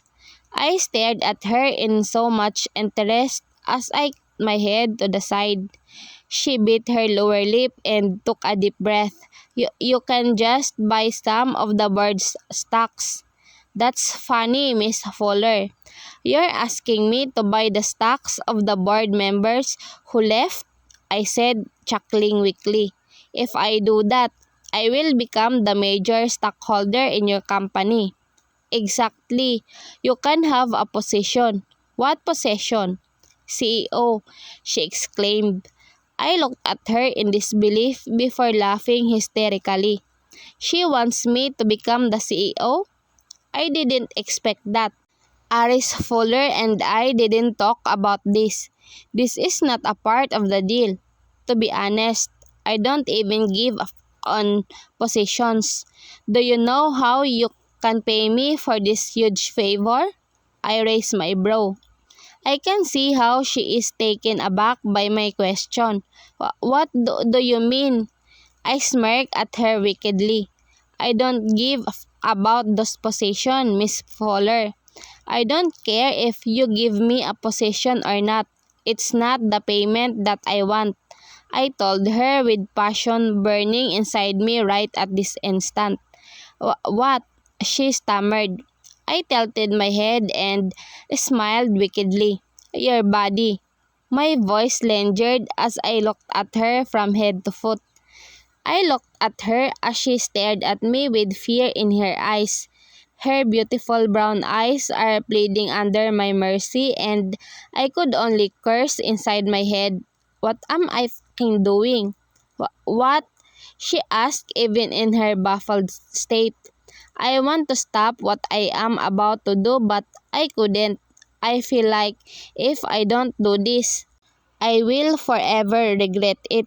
If I don't act on this now, I will lose my chance to be close to her forever.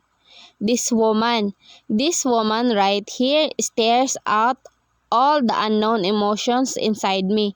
I have been with different women before but I have never had the urge to do this to any of them. Just with this one, just with Graciela. I pursed my lips in a thin line before inhaling a sharp breath. I forced myself to gather all the cool that's left inside me because I feel like everything inside me is chaos with a mere stare from her eyes. You, I started while my insides are shaking because of whatever reason. I am going to help you. Only if you surrender your body to me. There, I said it. Her eyes widened and her mouth flew open. I can see how she's trying to hide her fear, but she obviously failed because I can see it clearly from her face. But she trailed, hesitating. It's a no then, I said, trying to see if she will cling on to me. If she doesn't, I will leave it at that. I will forget about the orgasms I am going to make her feel and start focusing on my own company. I started to turn around but I am silently wishing that she stops me and tells me she's willing. This damn strategy is ridiculous but this is what my cousins have been doing too hard to get girls and it worked every time. I hope it also works now. I'll do it. She suddenly uttered that made stop from walking back to my table. My jaw immediately clenched as I felt an unfamiliar sensation in my chest. She'll do it? Does she mean that? Because if she does, then I will do whatever it takes to take her and make her mine every fucking day. I looked at her with eyes filled with excitement and unadulterated lust. Staring at her now makes me so thrilled. I can only imagine how good it would feel when I'm already holding her in my arms. I could only imagine how it would feel when I could finally kiss her and touch her in the places only I could. She's staring into my eyes and I could almost read her mind from her. She's scared.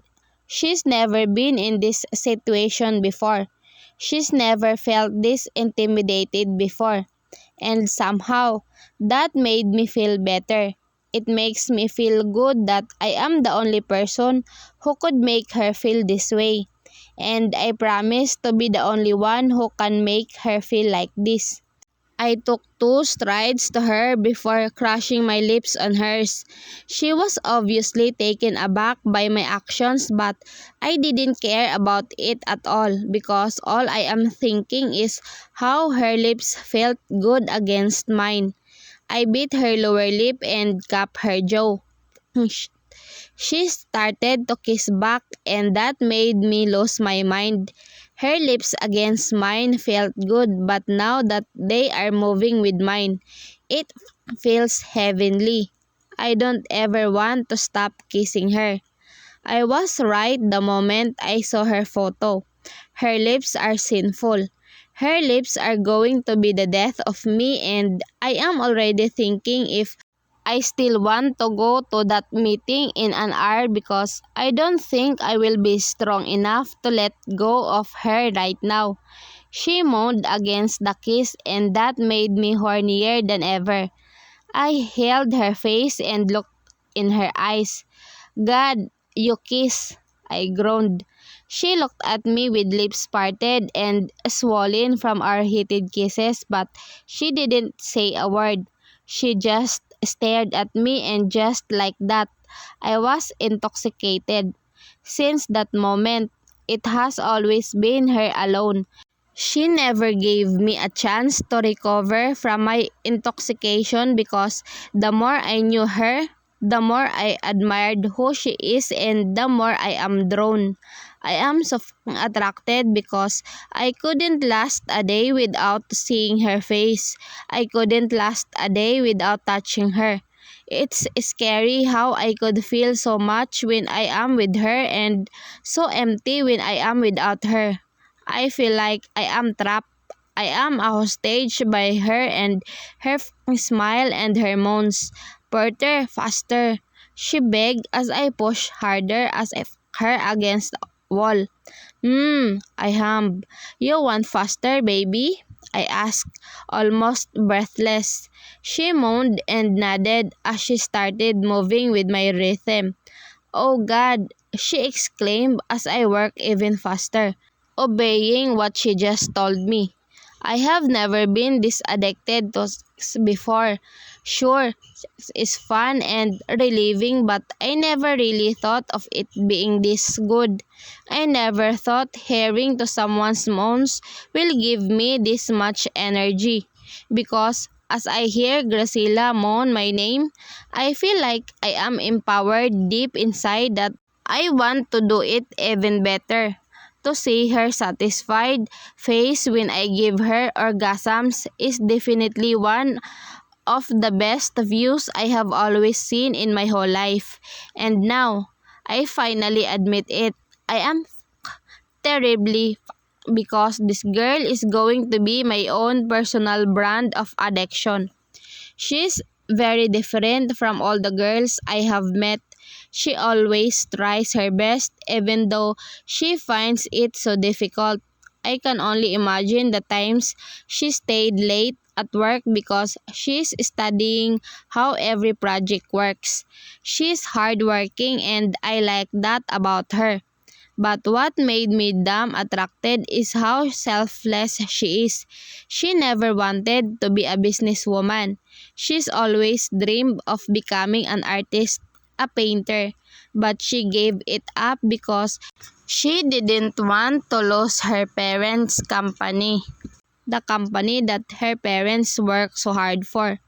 And that's the mere reason why I am so angry at Aris Fuller for trying to take it away from her.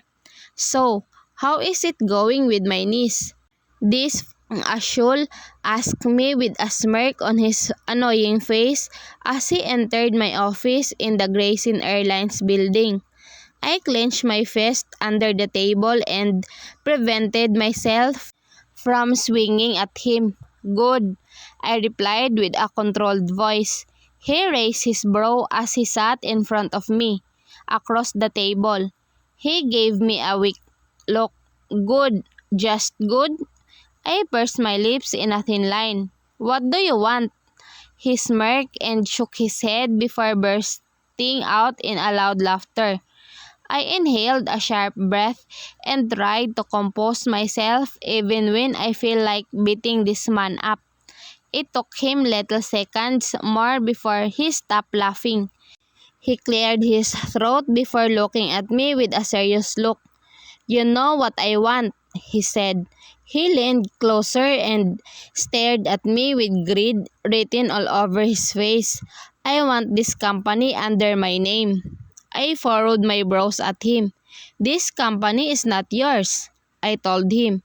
He smirked. "It will be," he said with his words laced with too much confidence.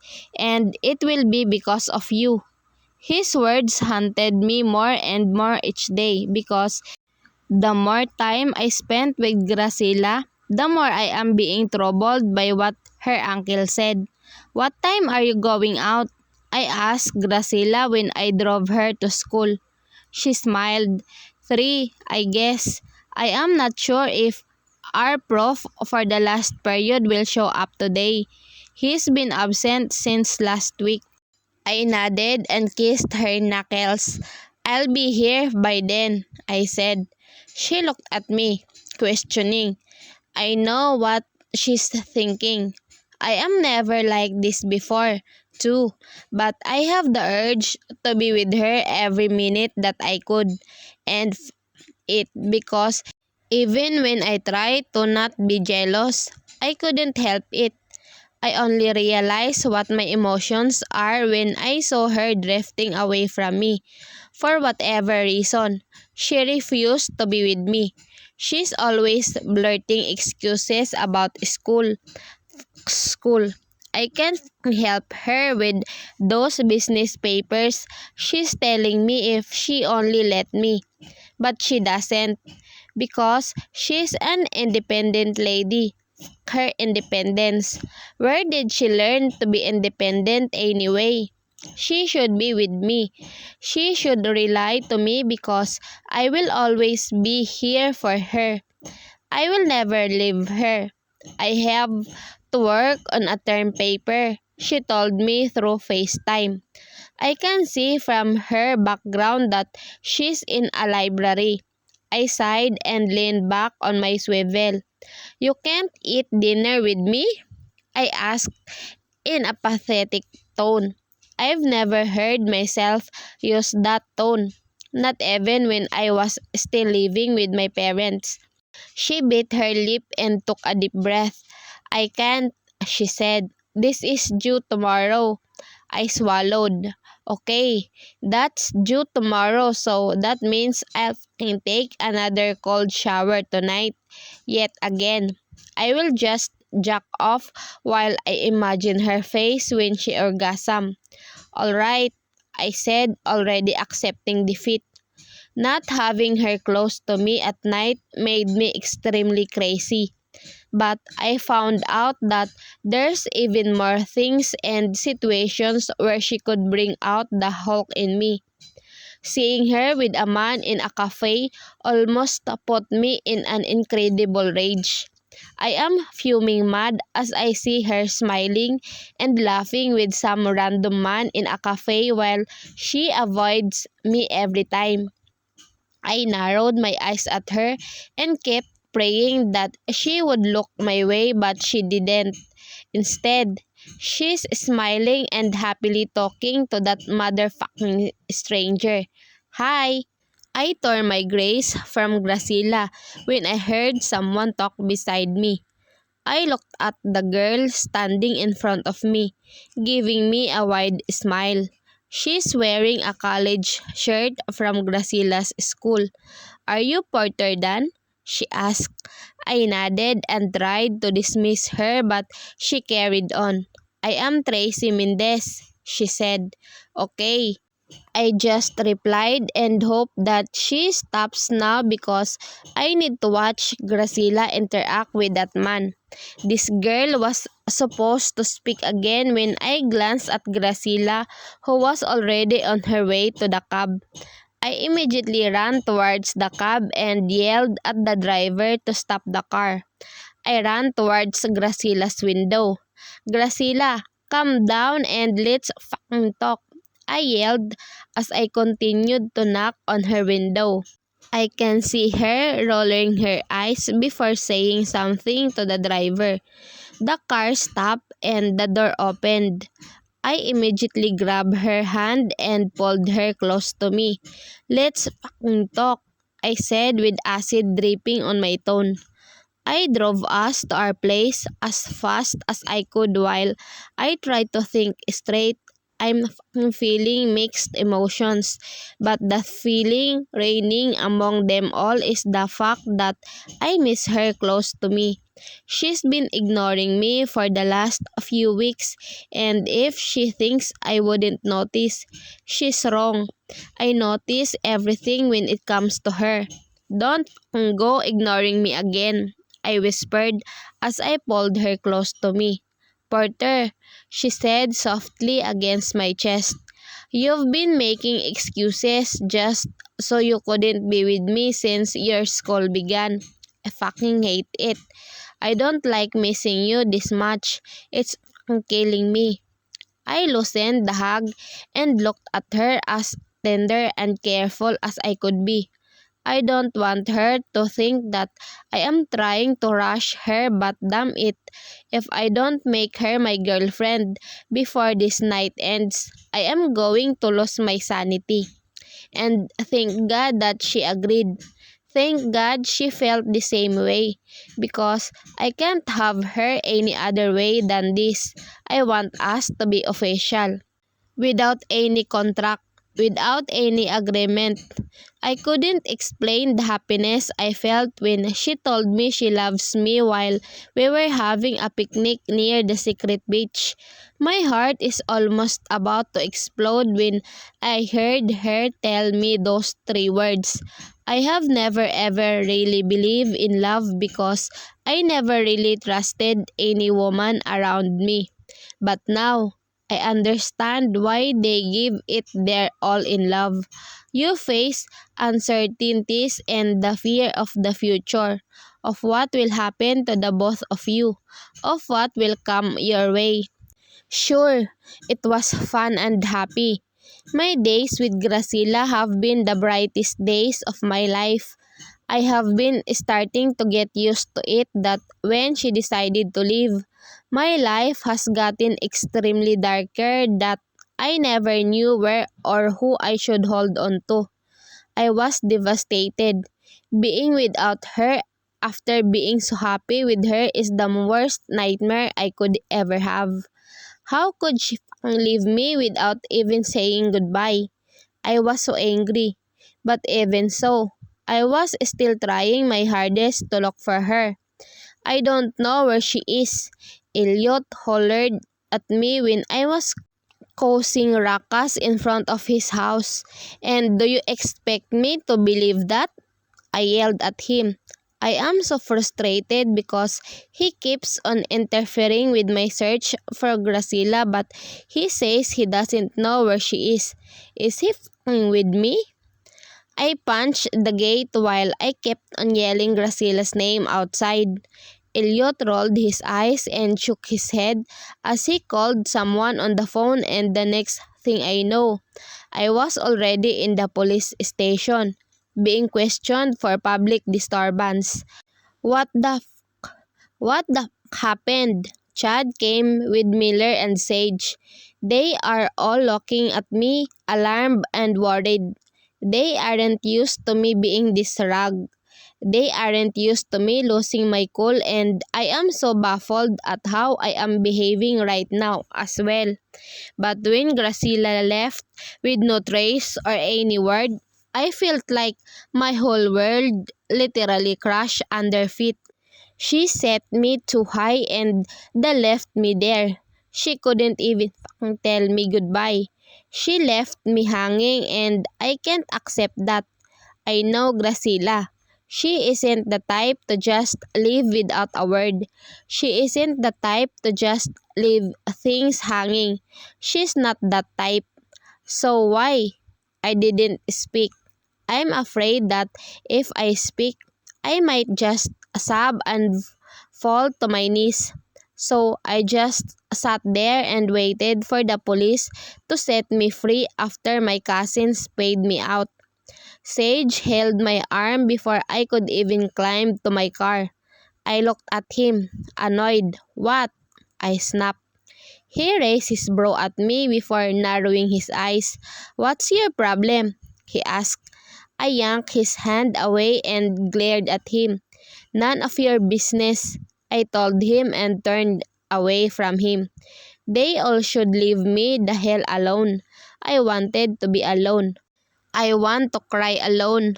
I want to sulk alone because that's the punishment I deserve for losing the most precious person in my life.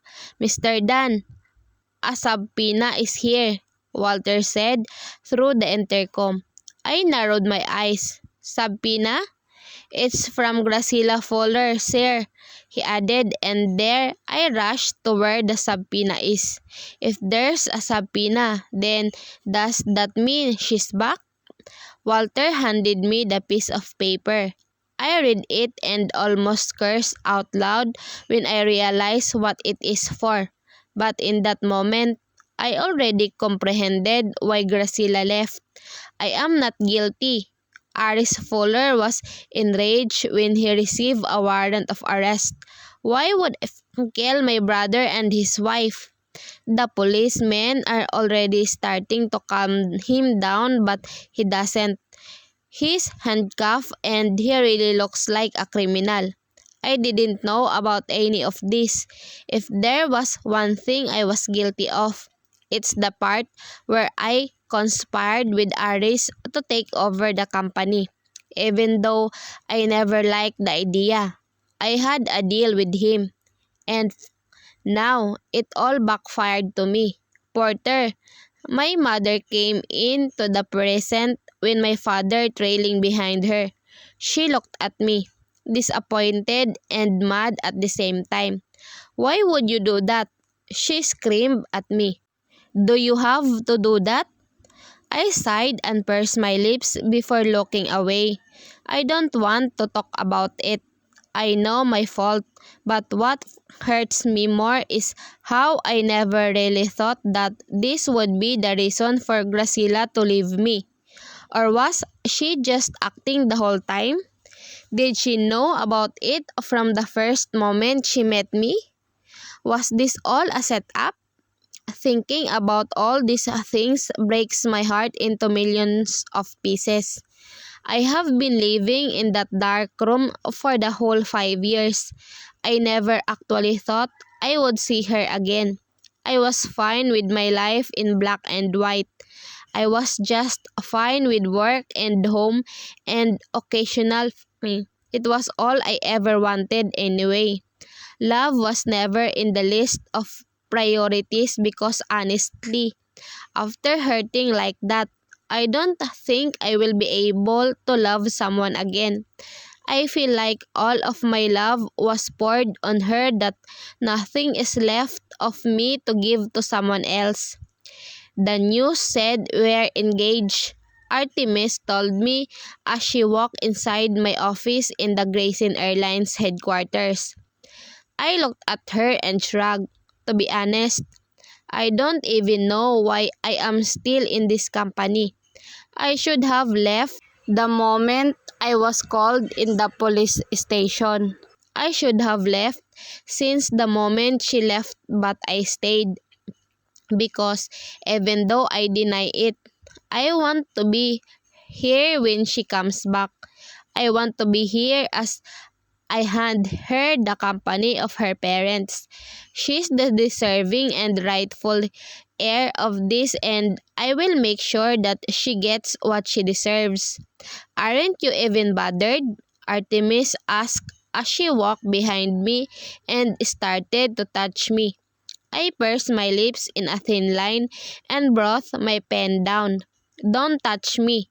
My voice was firm and authoritative. Ever since she left, I hated being touched by any girl. I was a slave, yes, a slave for Graciela even when she left me broken, even when she gave me a reason to hate her. Artemis cleared her throat and walked to my side. She leaned on the cold wall and crossed her arms against her chest. What is your problem? I rolled my eyes. None of your business, I told her. She took a deep breath. Is this about Graciela still? She asked. Why would you keep waiting for that woman when she already left you? I shot her a sharp look. Don't speak about her like that ever again, I said in gritted teeth. You're not allowed to say things like that about her ever again. Artemis glared at me. Why wouldn't I? She asked, provoking. She's the reason why my dad... I stood up. Your dad is an asshole. He wanted the company that's rightfully for Graciela to himself. He's a selfish person who doesn't even know a thing about business, so he decided to kill his brother and his wife. I interjected. Artemis looked at me with anger written all over his face. That's not true, I smirked. Why would I lie to you? I asked. And besides, you all should be happy that Graciela hasn't pressed charges against your family yet. Artemis angrily pursed her lips before storming out of my office. I sighed and shut my eyes. Graciela, when will you leave me alone? All the 5 years. I have also launched my own investigation with the murder case of Graciela's parents. Luckily, we were able to hunt down the two suspects and the black box of the car that they used. I coordinated with Investigator Hus and told him not to tell Graciela or Elliot of my involvement. Dude, is that Graciela? Sage asked me when we attended the France Gala. My heart almost stopped when I turned to the direction that he is looking at. It's Graciela with her cousin Elliot. Shh, I muttered under my breath as our eyes met. I saw her running to the restroom and I immediately followed. 5 years and I am still a slave for this woman. It doesn't even help that she looks so good with her braided long hair. Damn it.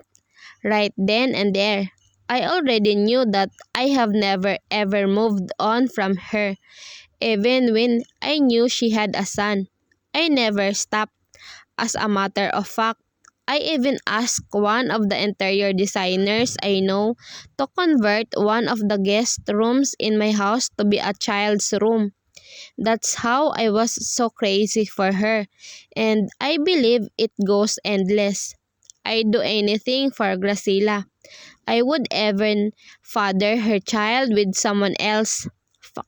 I can't even forgive her for fucking someone else. I had told myself several times that she's beautiful and I wouldn't be the only one who would get smitten at her. It has been 5 years and she's probably found love at some point in between. But when I knew that the child was my son, I was devastated way beyond I could even imagine. Graciela leaving me hurt. It haunted me every night in my sleep. There was even a time when I had to drink at least 3 bottles of beer before I could sleep. But knowing that she left me when she was already pregnant with our child hurt at a different intensity. It was on a whole new different level. For the first time in my life, I pitied myself, and I had hated myself even more. I shouldn't been there. I should have been with her and took care of her. I should have watched our son grow. We should have raised him together. And even though she was the one who left, I blame myself more because I understand why she did the things she did. Porter, I heard her soft voice from behind me. I looked at her and smiled. I pulled her close to me as we stood on the terrace of our room that's overlooking the huge pool where Paul and Ophelia are playing. I smiled as I looked at the engagement ring on her finger. She's back with me. She's mine again. And this time, it's going to be forever. I love you, I whispered as I kissed the side of her head. She chuckled before lifting her gaze me. I love you, she mouthed, and it warmed my heart. I hugged her tightly as I rested my chin on her head. I will never wish for something else in my life. Having Gracila and our son is one of the biggest blessings I have ever received in this lifetime. I could not ask for more. Porter, oh, I hummed as I felt Porter's lips on my belly while hands are busy rummaging the whole of my body. It's been a month since we moved in and we've already been busy with our wedding preparations. Although Porter already told me that he will take care of everything, I can't help but be concerned about how things are going. That is also my wedding and as much as possible, I want to be hands-on too. He hummed against my skin as I felt his lips almost touching my heated core. You've been tired, baby, he told me as his tongue licked the center line of my core. I whimpered as I feasted on his hair while his tongue did wonders to my folds. We have sex almost every night since my son and I moved in, but I couldn't seem to get enough of his body. I still feel so high whenever he touches me like this.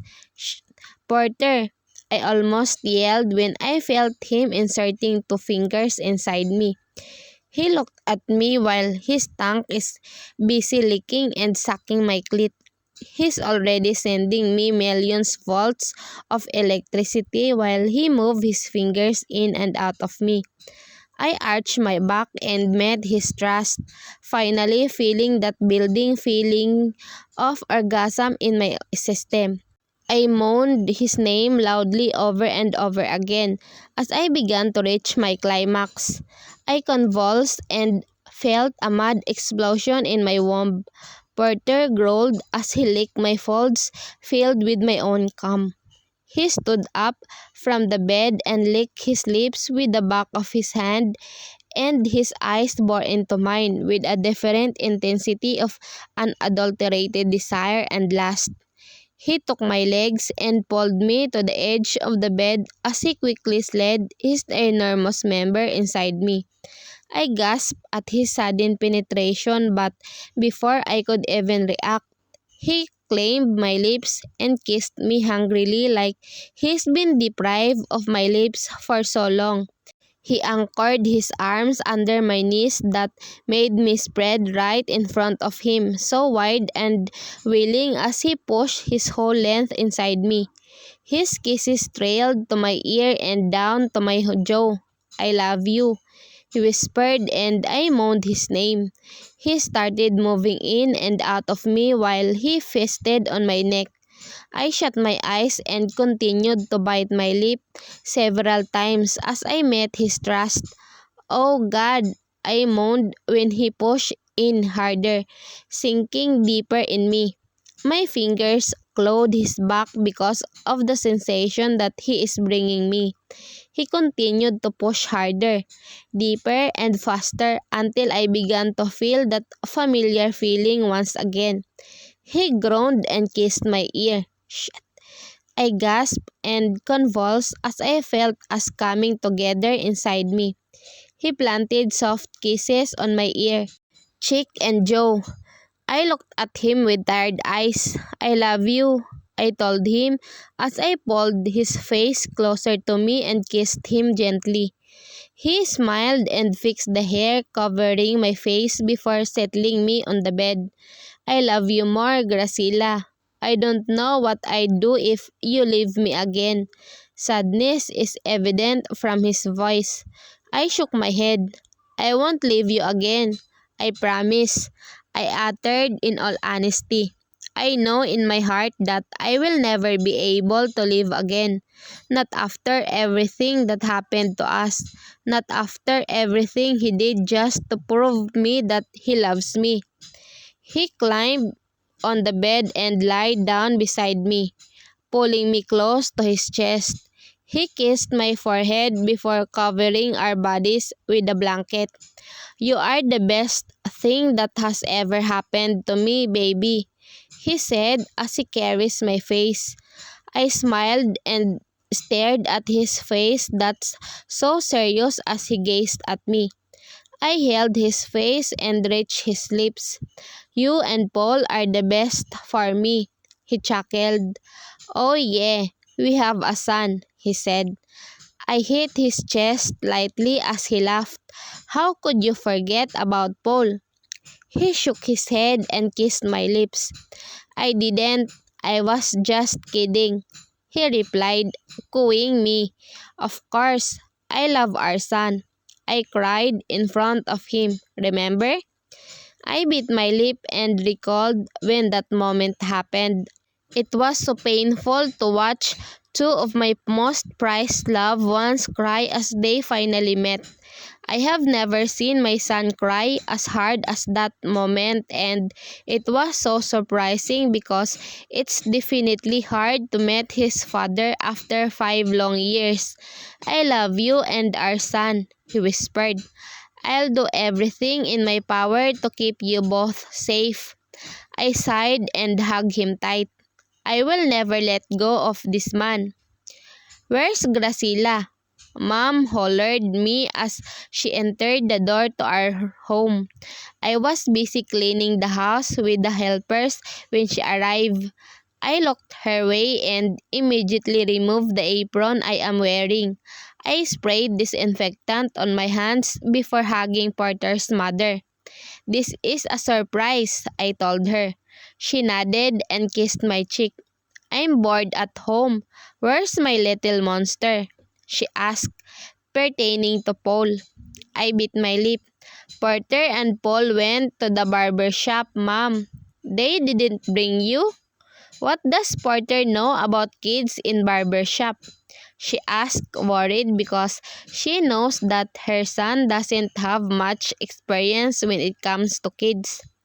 I smiled and shook my head. "They said it's going to be a father and son bonding, so I let them."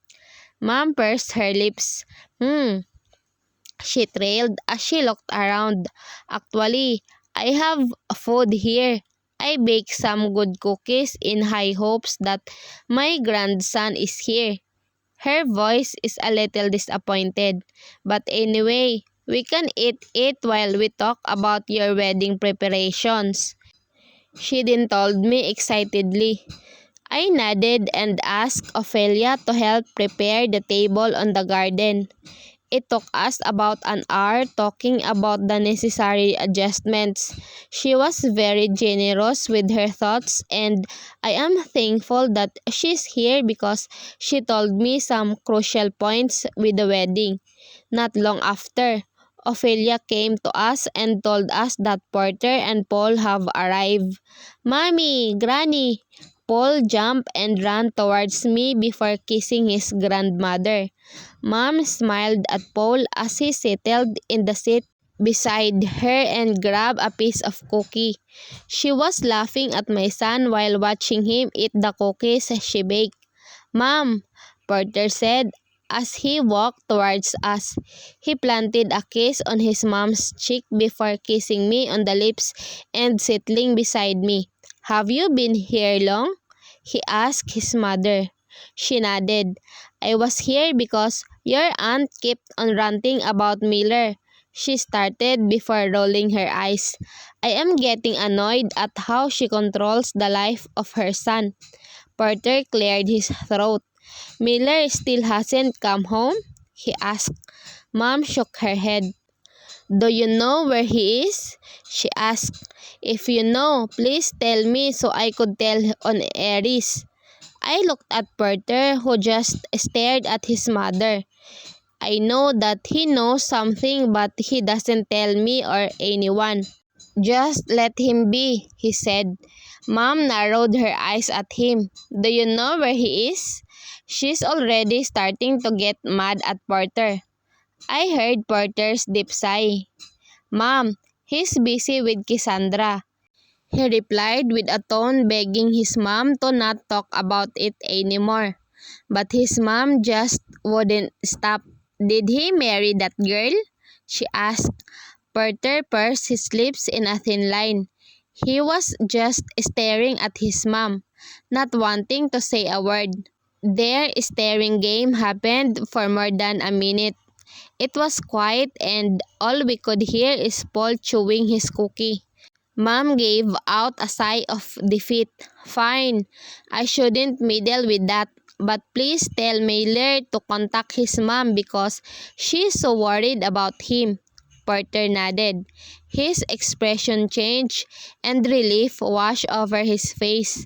Mom then went on and concentrated on Paul's, who's busy eating beside her. Porter leaned closer to me. "Why did you even let her come in?" he asked in a whisper, but his mom heard it. She glared at Porter and started her litany of all the things she did for Porter when he was still a kid. I chuckled as I watched them interact. Happiness is overflowing in my heart as I realized that everything has finally fallen into their right places. Porter, a novella. Graciela left me, and there's nothing in this world that hurt more than this. Graciela was the only woman who made me feel like I am not just a businessman who is good at business. She made me realize that I am more. "Come on, man." She left because she wanted to get some fresh air. Miller consoled me like it would still matter now.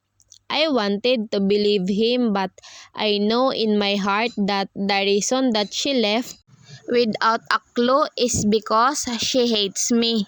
The look of disappointment on her face when she overheard my conversation with her uncle is going to haunt me in my sleep for the coming days, or weeks, or months, or maybe years. I hope it wouldn't. I poured some scotch on my glass. She's gone. Whatever reason she has, it doesn't matter anymore because she's gone. There's nothing I can do, I uttered before gulping the whole shot. I heard Miller sigh, but then he poured some drinks on his glass and down like mine. I looked at him. "Have you even fallen in love?" I asked him. He stared back at me in disgust. "What the man?" he asked while shaking his head. I sighed and shook my head. My cousins love to play. I don't think they have known the importance of finding the right woman in their lives yet. I have tried telling them that they shouldn't act like an asshole to girls, but I couldn't really stop them from doing so. Most of the girls we met only like us because of money. They only use us so they could buy what they want. And the silly thing is, we already know that, but we still take them for release. Well, I guess we all just use one another. It's all a fair game when it comes to love and money. But everything changed when I met her. Gracilla has already ruined all the other member of the female population for me. She's already stolen my heart and my mind without daring to give them back. Dude, is he already smashed? Chadrick smirked at Miller and then turned to me with a mocking face. I glared at him. I know they will make fun of me because of this. By then, I will be over this. I hope I will be over her soon. But even when they think of me as for mopping over a woman, I appreciate their effort to come and mock me for my misery. At least, I am not alone in my lowest time. Chadrick slung his arm around my neck. You know what? Let's get you a new girl tonight. He beamed without knowing how it would be an impossible mission for the both of us. Another girl? Don't make me laugh. I can get another girl if I want, but I know that another girl wouldn't fill the void that Gracilla left in my heart. There's no one who could replace her. Gracilla is my first and last hope in love. I don't think I would ever fall in love again. Gracilla made me fall, crash so hard to the ground without a chance to recover. This is crazy. Stop that, Chad. Miller butt in. I think what Porter needs now is to get smashed first. Girls will come after. He laughed and then high-fived with Chad. I glared at Miller, who just shrugged. He pushed one filled glass of scotch and nodded. Just drink, man. You need more drinks for this night, he told me, and I realized how right he is. I need more drinks tonight. More than my usual. More than I can handle. Maybe that's the only way for me to sleep and forget the problem just for tonight. Not long after, Sage arrived with a girl clinging onto him. I smirked at him while he nodded at me. This Ashul is definitely getting laid again. Did he not memorize my words for him? He needs to find a good woman. A woman who would look forward to, not only in bed, but for the rest of his life. Are you drunk? He asked me as he asked the woman who's wearing almost nothing to sit on his lap. I rolled my eyes and shook my head. I don't want to see someone flirting in front of me, for the love of God. I rolled my eyes and left the bar. Sage was calling after me, but I just raised my hand and waved. I don't think the club is the place I have to be right now. I think you should buy this one. Aunt Lailani told me what she saw the black lace lingerie on one of the displays inside the mall. I gave her a look while she just smiled at me sheepishly. She then turned to the lingerie again and touched it, trying to feel the fabric. She nodded, as if approving the item like an inspector. She looked at me once more and then wiggled her eyebrows. I just rolled my eyes and sighed before touching the fabric as well. It's soft. I own some lingerie like this and I must say that Porter seemed to like it so much. That man is very imaginative. See? Porter's gonna love it, Aunt Leilani told me. She even nudged my shoulders. Porter wouldn't love it. It doesn't matter. He's going to take it all off anyway. Buy it, she encouraged me. I looked at her with such horror in my eyes. I have never talked to her about matters like this, and now that she's trying to persuade me into buying a black lace lingerie, I think I wanted the earth to open up and devour me whole. I never thought talking to her about these things would embarrass me this much. In the first place, I don't even know why we are in this section. We should be looking for her dress for Paul's birthday, but we absent-mindedly wandered to this section of clothing. And now, she's pushing me to buy a pair of lingerie. Never had I imagined for this to happen. Aunt Lailani called the sales lady and requested for my size. I wanted to stop her, but she just winked at me. "Don't worry, this is my gift for you. I wasn't there on your wedding," she uttered as she went on to look for some other clothes to buy. I rolled my eyes. Yes, she wasn't able to attend my wedding because of some issues with her visa. I was literally devastated by then, but I didn't have a choice. The wedding was in Hawaii. I was almost going to cancel it and hold it in Palawan instead. Porter was already amenable, but the time constraint was our enemy. We had little time to prepare, so we had no choice but to wed in Hawaii. Aunt Lailani was very supportive though. She didn't want us changing the venue because it would be a big hassle to the guests who already have cleared their schedule for that weekend. So Porter and I got married in Hawaii without her. Even Miss Tan, who was a diplomat, could not make anything happen.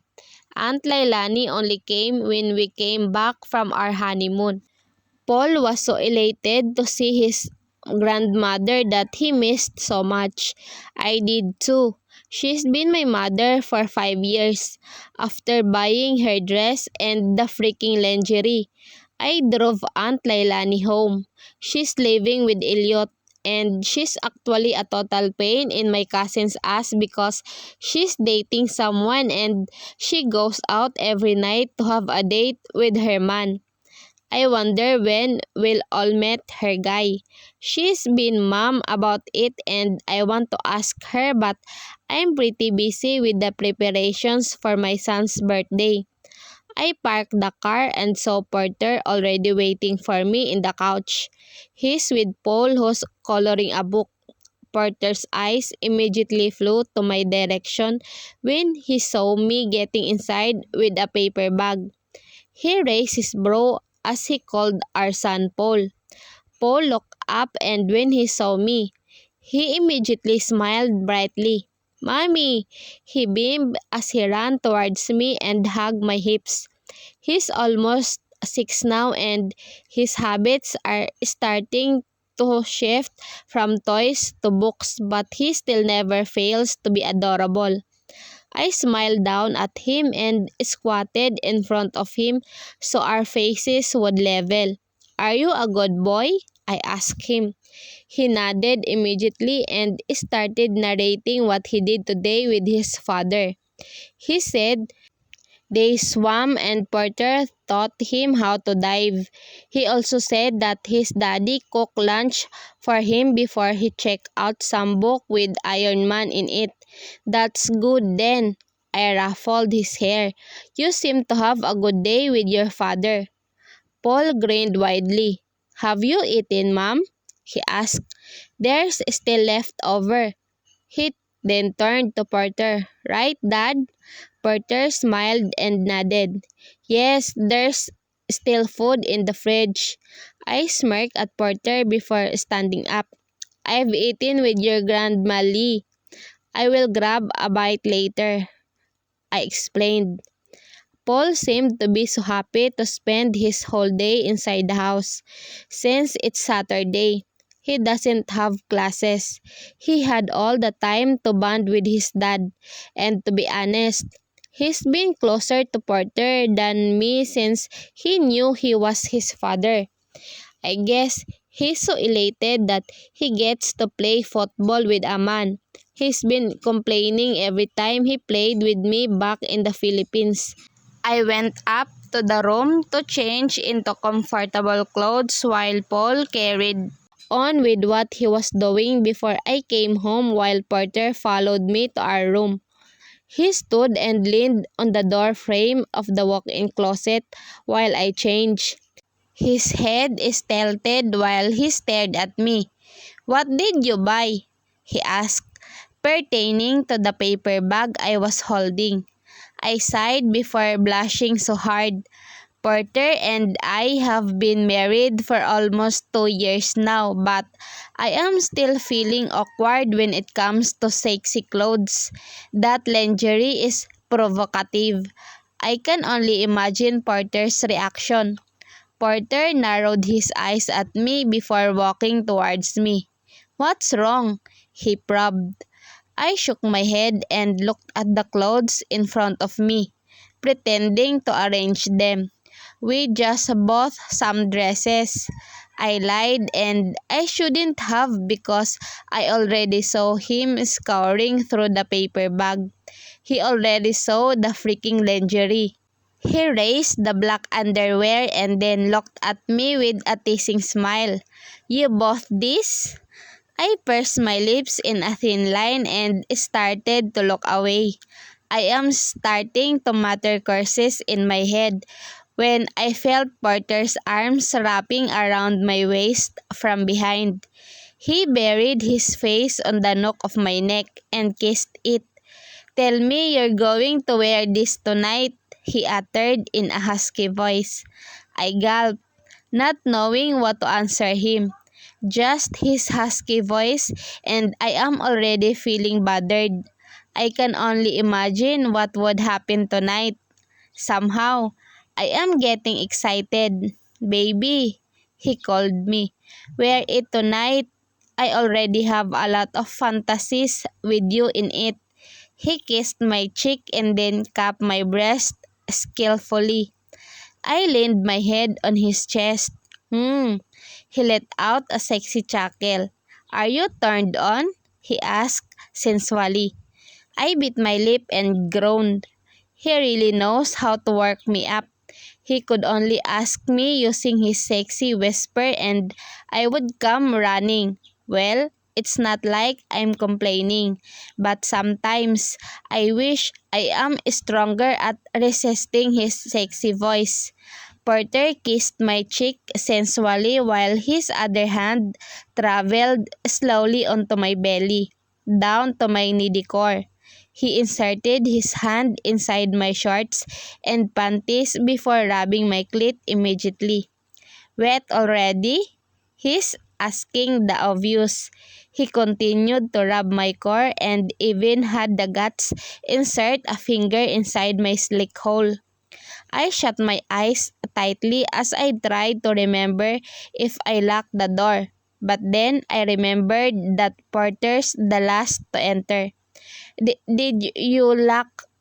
"Ah," I moaned as I felt that he quickened the pace of his fingers.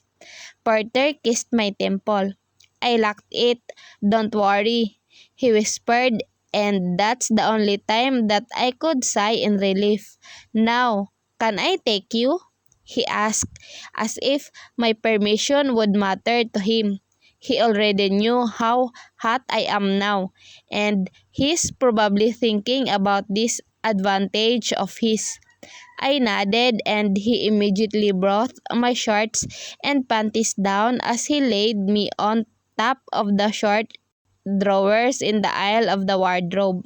He spread my legs wide and without further ado, he delved onto my heated core and French kissed it like there's no tomorrow. "Porter," I moaned as I felt his tongue flicking on my clit. He sucked it non-stop and it made me lose my mind. A familiar feeling was building in my gut, sending electricity all over my system. "Oh my God," I gasped as I felt how his tongue's movements are getting faster and faster. He even inserted 2 fingers inside my hole and thrusted it fast, making me moan his name in excitement. His other hand pushed my blouse and bra up before cupping my breast, kneading it masterfully. He occasionally pinched my making me arch my back in the sensation it is sending me. "Oh, baby," I called him when I'm already on the edge. I kept moaning and moaning until I could feel my insides exploding with foreign but pleasurable sensation. Porter lifted his face and captured my lips immediately after making me come into his mouth and fingers. He kissed senseless like it's his mission to suck out all of the oxygen inside me. He didn't even let me rest. While we were kissing, his fingers went to my clit and rubbed it like crazy. I don't even know where to focus anymore. He's just doing a lot of things to my body every time we have sex. He doesn't settle for one. He likes it when he multitasks. His kisses went to my jaw, then down to my neck, showering it with kisses and occasionally sucking my sweet spot. His mouth then went to breast. He kissed the valet first before engulfing one. He bit my peak lightly before sucking it like a hungry baby. His hand went to my other breast and massaged it. God, I gasped as I felt his erection under me. When did he even strip down? He stopped kissing my breast and groaned as he positioned his proud member on my wet and throbbing entrance. I gulped hard when I felt him entering me slowly. Even after everything, he always enters me slowly. Baby, he groaned as he started thrusting inside me. I love you. I smiled and pulled his lips towards me as I met his thrust one by one. Porter, ah, I moaned as he hit my G-spot repeatedly, giving nuts to my gut. Yes, baby, call my name. I shut my eyes and moaned even louder as he decided to quicken his pace and drive me officially crazy for his freaking fucking. Porter, I screamed his name as I heard him grunting with every hard push he makes. I'm coming. He clenched his jaw as he thrusted faster and harder. Wait for me, he ordered me. I groaned and met his thrust as I felt my womb tightening harder and harder, signaling my upcoming release. Porter, I'm almost. I breathed hard. Porter nodded at me. I'm ready, baby. Come with me, he ordered, and just like that, we both reached our climax. Porter was still panting so hard when he kissed my forehead. I love you so much, he whispered. I smiled. I love you too, I replied. Porter lifted his head up and smiled at me before he carried me and pinned me on the wall. I forgot he's still inside me and now he's grown back again. And there we went back to the start. I stopped by the cemetery. I don't even know what I am doing here, but somehow I found myself walking towards where Mr. and Mrs. Fuller are. I found 2 baskets of flowers for each of them. The flowers seem fresh, so I think it might have only been left here today. I looked around, hoping to find Graciela somewhere around the area, but then I sighed defeated. How can she be here when she scrambled her way out of my reach? I touched the flowers and imagined Graciela. I must be out of my mind to do this, but I found myself talking to the headstones of her parents. I'm really sorry for hurting your daughter, I uttered. Then a cold wind blew. I swallowed hard. It's dark and the only light in here is the light from the lamppost. I shut my eyes tightly. I really love your daughter, I said, sobbing. My chest hurts every moment. I think about what I had done to make Graciela leave me. This is all my fault. Why was I so cruel? Why had I wanted to get the company in the first place? I have never regretted something I have done in my whole life this bad. I have had a lot of failed investments. I lost millions of dollars, lost tens of business partnerships, failed a lot of business attempts, but I have never felt this empty before. I have never cried for any of them. I move on in a few hours, but now, with Graciela gone, I couldn't even think straight.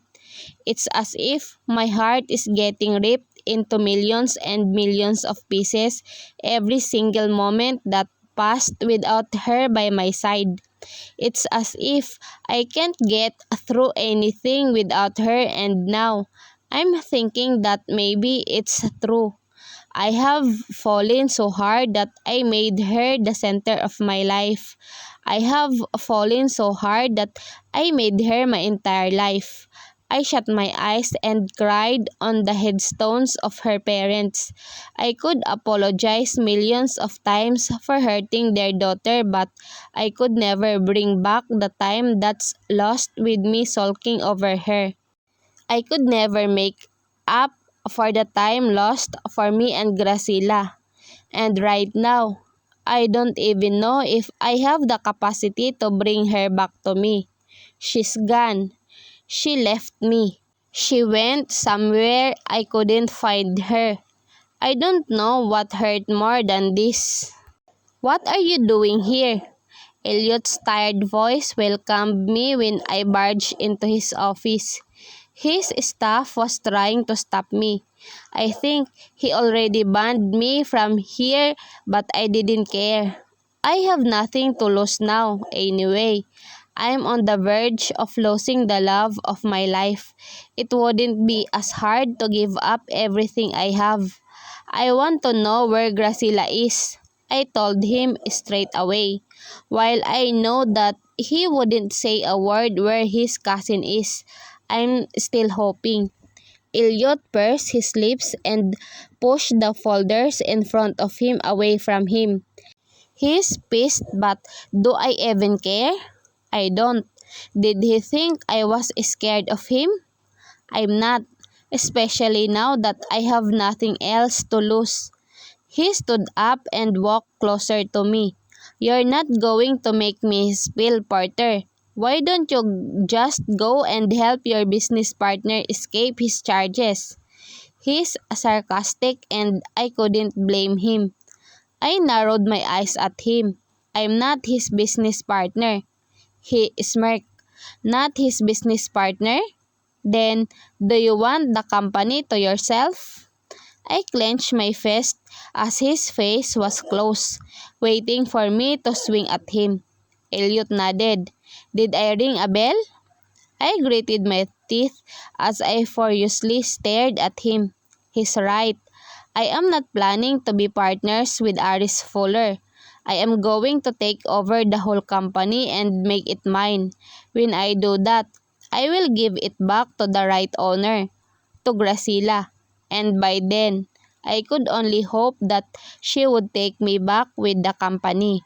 I hope I had paid for every pain I caused her, even though I know that it is impossible. Elliot sighed and shook his head. "She hates you, Porter. She left you and hated even before leaving." He let out another deep breath. "To be honest, I thought you were different," he began, but I couldn't shake off the feeling that he sounded so disappointed in me too. "I know your family. I know your cousins, and I have a slight idea on how you run your things." I stood there, listening to every word he's going to say. I know it will crush me more, but I don't care. "You almost fooled me, though," he said, chuckling weakly. "You had me believing you really love my cousin. Turns out that you're just nothing but a monster who only wants money for himself." Insults. Never-ending insults. I am already used to them.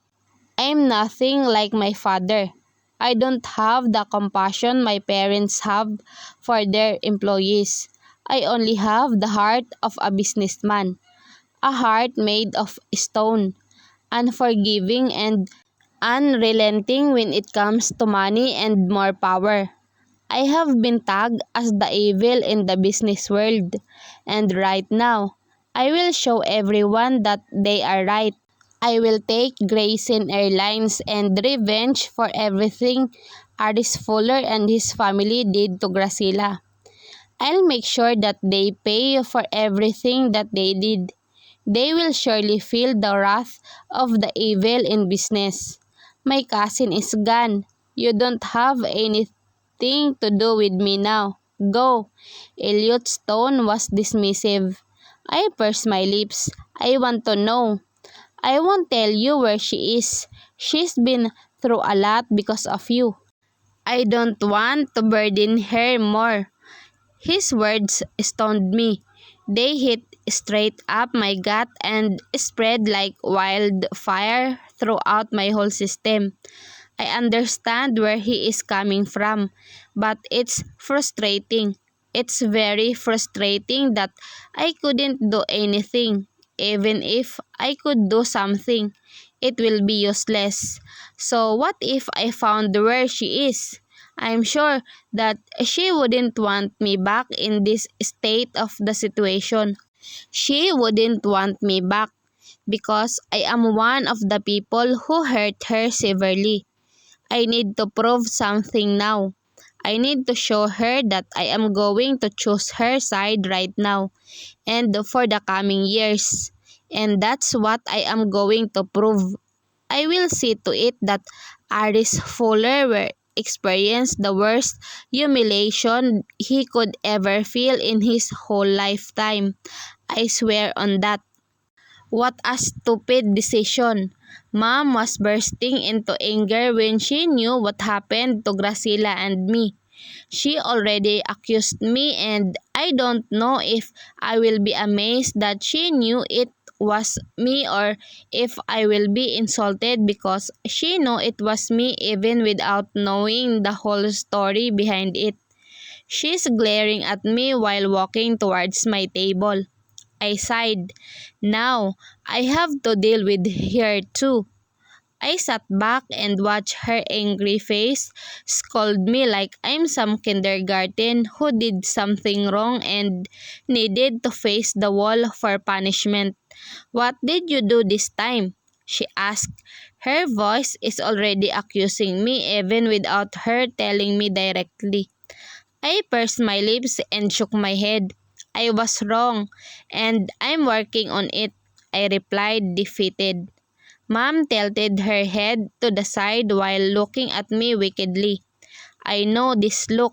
It will be the start of a very long litany of my nonsense living.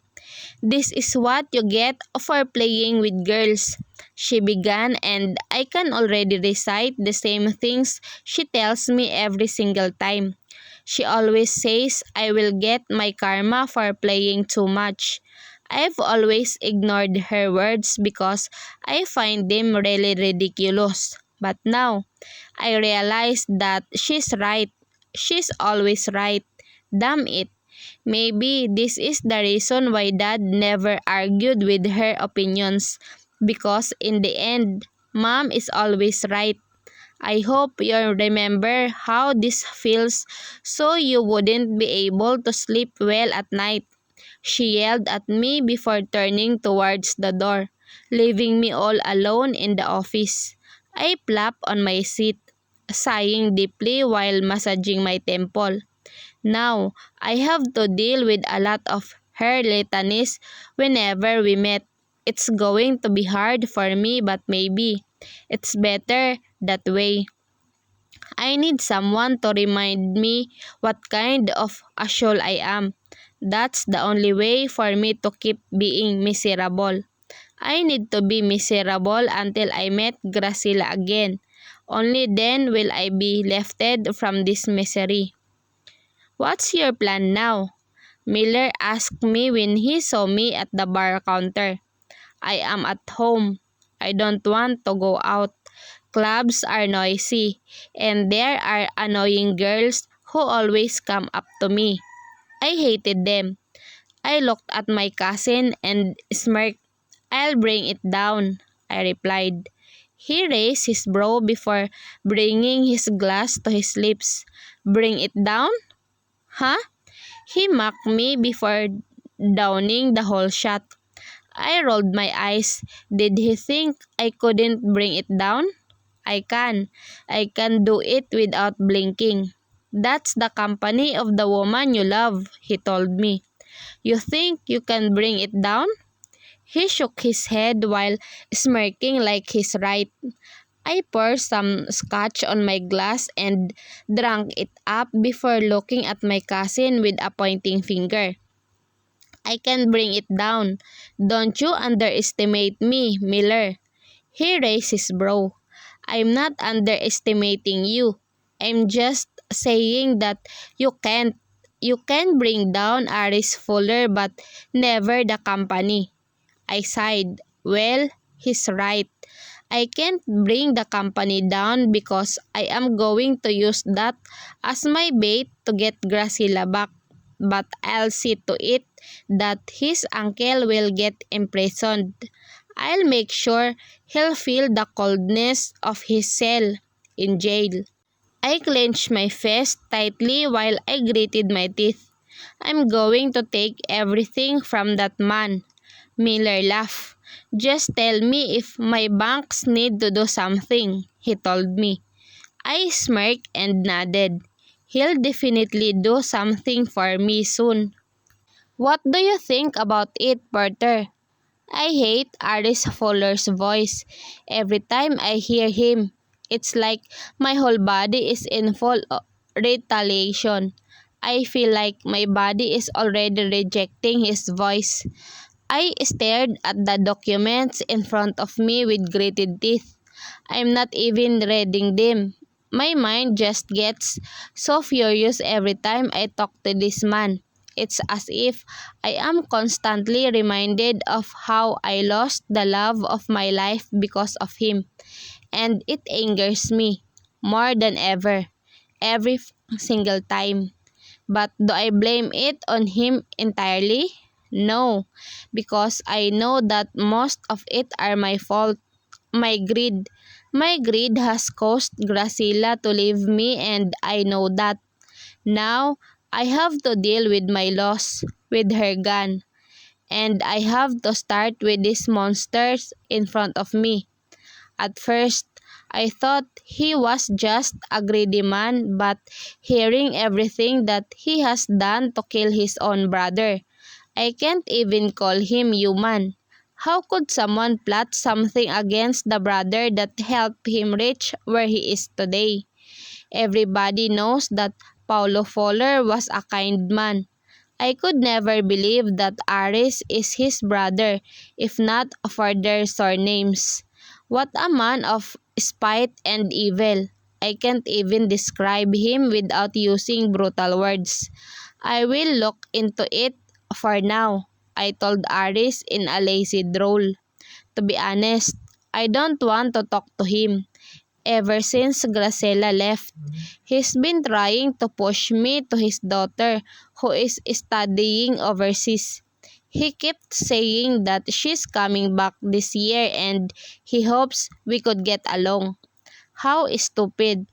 Did he really think I would fall for his daughter after knowing what kind of a monster he is? Did he really think I want to associate myself with him?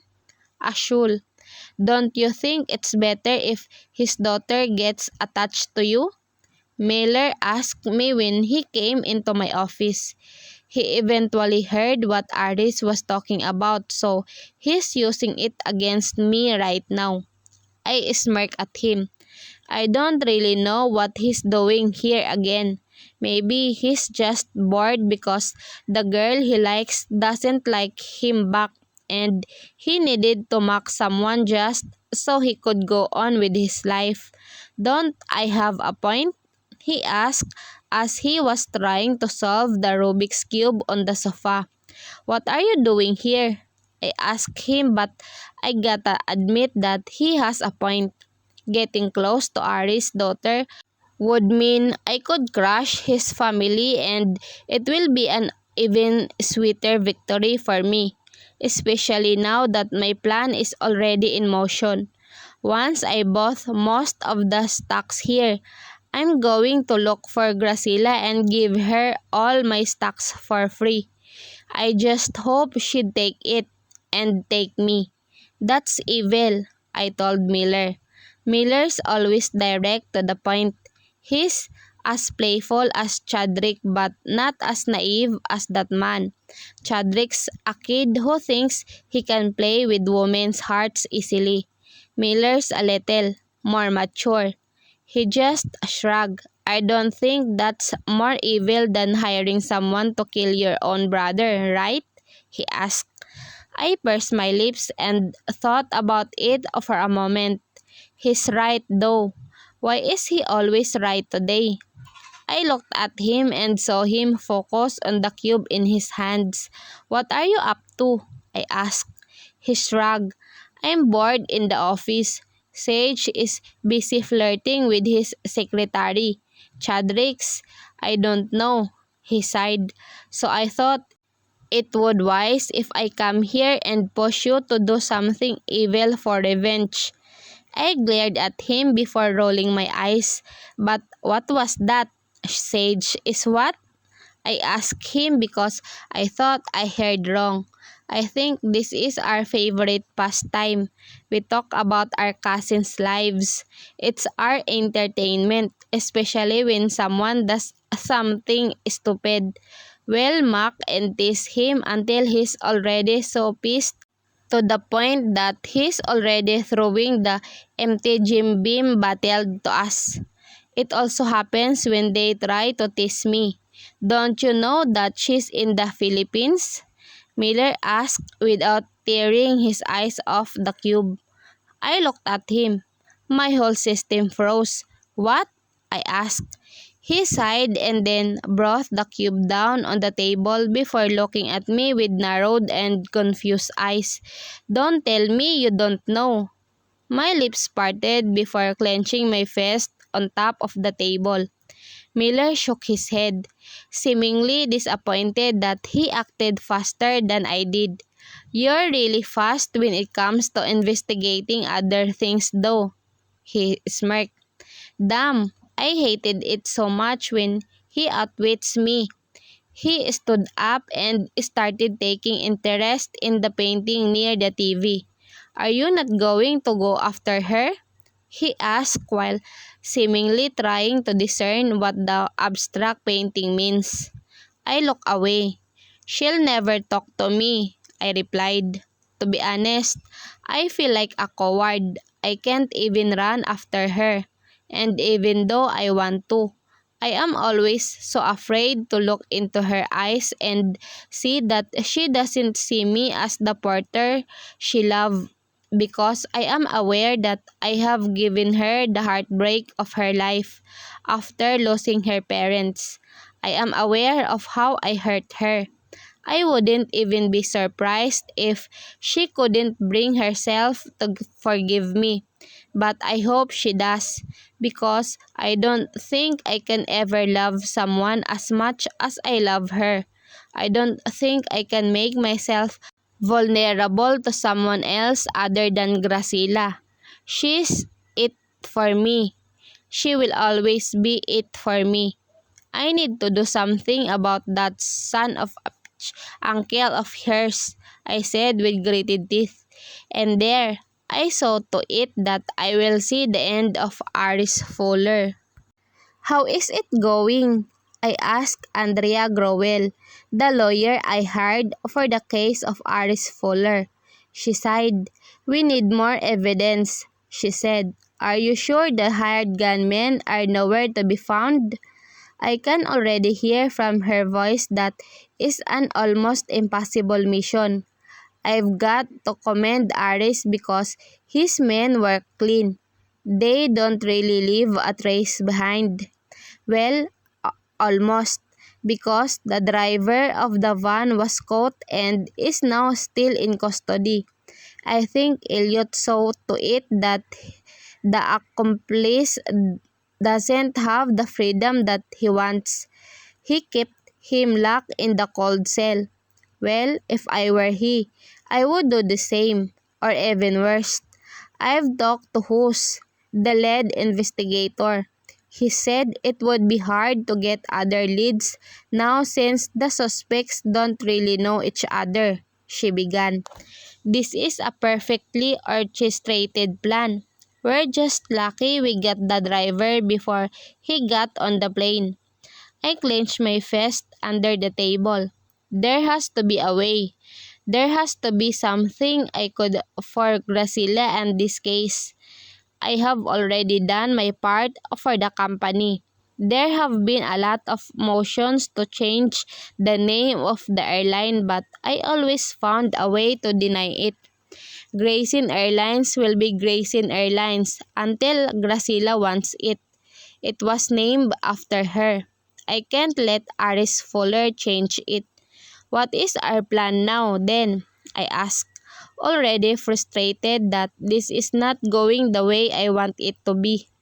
Andrea pursed her lips and then started to tell the necessary things that we need to do for the case to get going. We have discussed the necessary points of the case before I was called by my mother for our monthly family dinner. I sighed. It's been months since I started escaping our family dinner, so this time, my mom really tried her best to make me come. If you don't come tonight, I will see to it that you will marry someone you abhor. I don't even care if you hate me forever.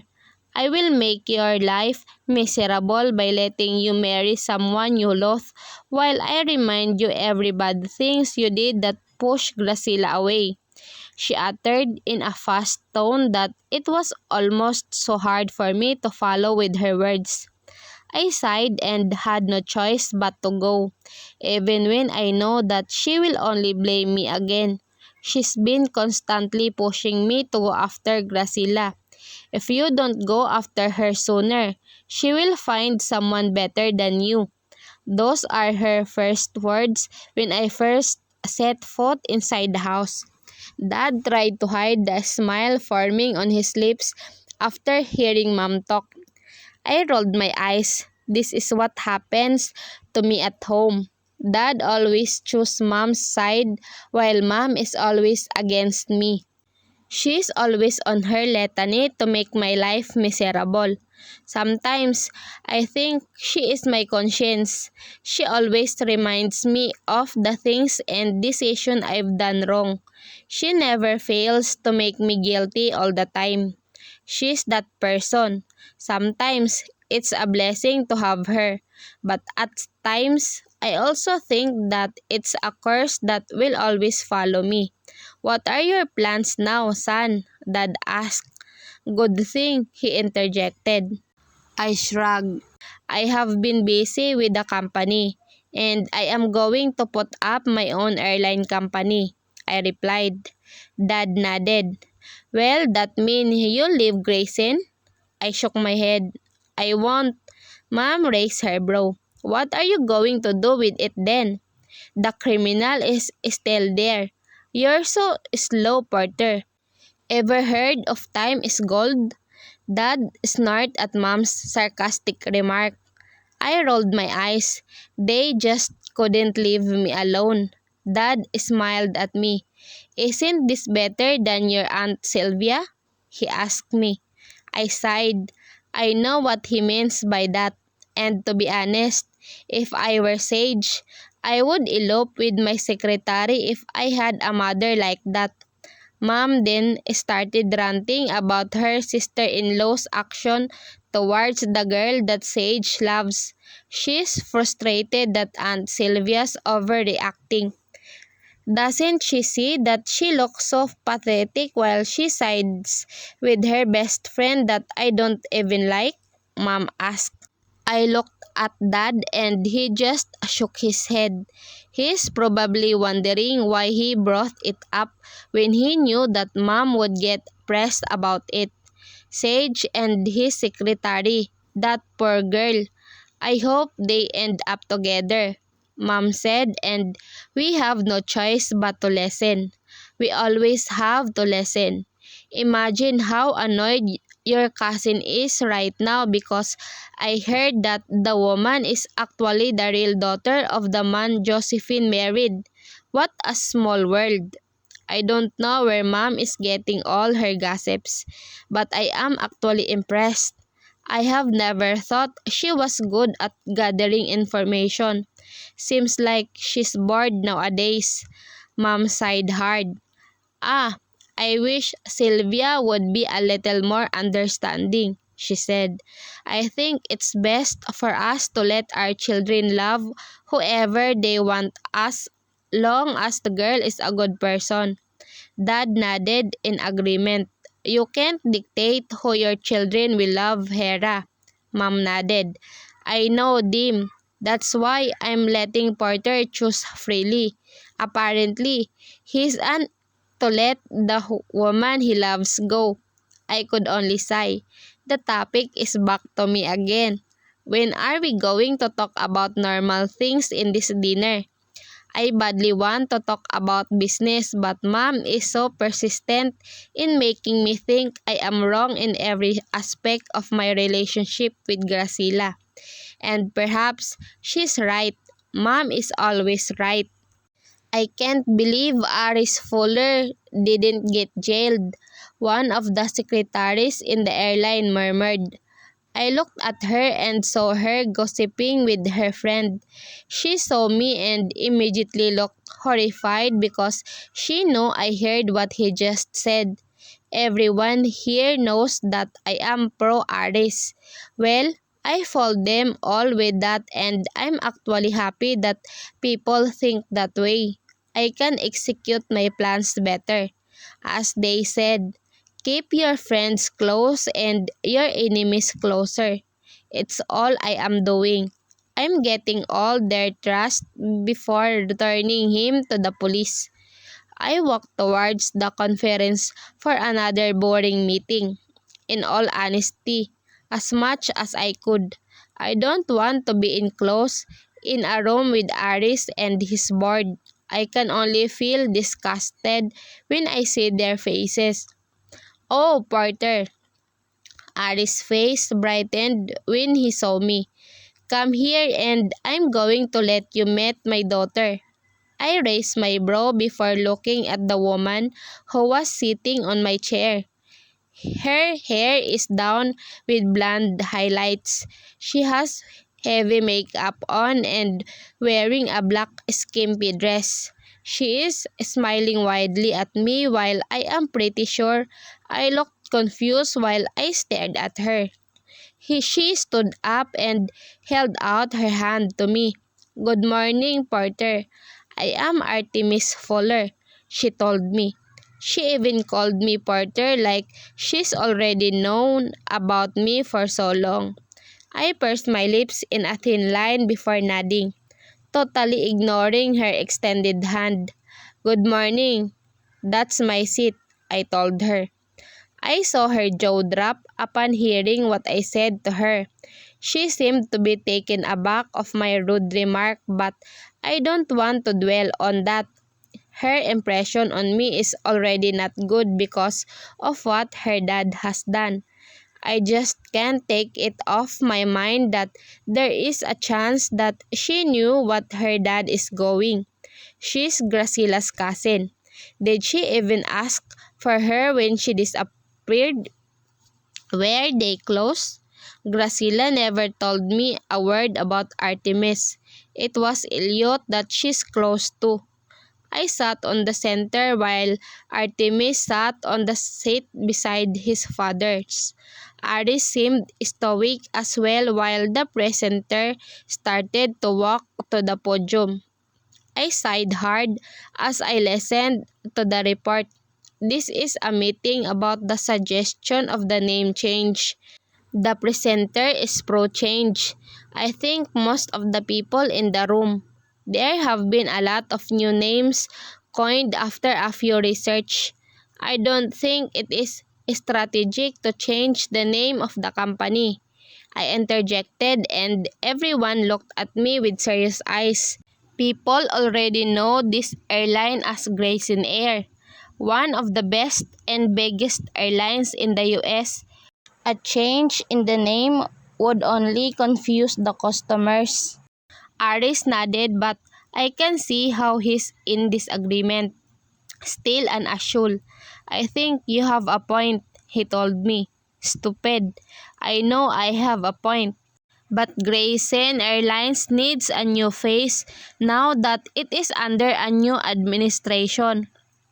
I clenched my fist under the table and fought so hard not to grit my teeth in front of everyone as to not give away my plans. As the head of the new administration, I don't think it is necessary to change the name. I began. It is in a greater disadvantage. I can see the members of the board nodding at me, while some are still confused. The presenter even nodded at me. What were they thinking when they thought they could change the name of the airlines that easily anyway? I sighed and opened the folder in front of me. If anyone is in disagreement with me on this, raise your hand, I ordered while my eyes lingered on the document in front of me. I looked up and saw that no one dared to raise their hands. Good.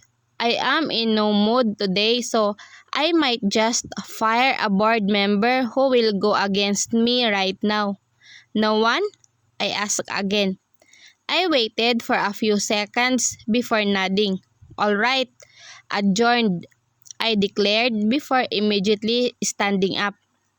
I didn't look back and just went on my way out of the conference room. I waited in front of the lift so I could go to my office and sleep. I'm sleepy. Miller and I drank last night until it was dawn. I didn't even want to go to work today if not for the meeting. There is no way in hell that I would let them change the name of Gracila's airline. Hello. I was taken back to reality when I heard Artemis' voice. I looked to my side and saw her standing beside me with a wide smile. I wonder if you are free tonight, she asked. I raised my brow. I'm not interested, I told her directly. Damn, I could feel chills in the way he smiles at me. I feel like another demon is near me and I need to go away. I know that it's wrong for me to judge her based on my impression of her father, but the way she talks to me when we don't even know each other makes me wonder if she's really this thick-skinned. Her smile faltered after hearing my reply. Sorry, I continued. I just don't think I can dine with a stranger. I saw her swallow hard. Her eyes slightly trembled. Oh, she said as she tried to smile again and laughed it off but failed miserably. I tore my eyes off her and boarded the lift. She stood there, seemingly contemplating if she could come in or not. Well, it's good to see that she's got some shame too. Are you not going inside? I asked her with a raised brow. She bit her lower lip and shook her head. I'm going to wait for my dad, she replied. I nodded and pressed the button closing the lift. I pressed on the topmost floor and sighed. When the lift opened, I saw the door to Gracila's old office. Ever since she left me, I never had the courage to go inside. The police have searched and scored it for more information about her uncle's case, so it isn't how it was before anymore. I stopped in my tracks when I walked past her door. My heart started to constrict as memories of us lingered inside my head. How she smiled at me, how she touched me, how her lips moved against me. Everything, everything is torture. Every memory I have of her, of us, seems to make my chest ache.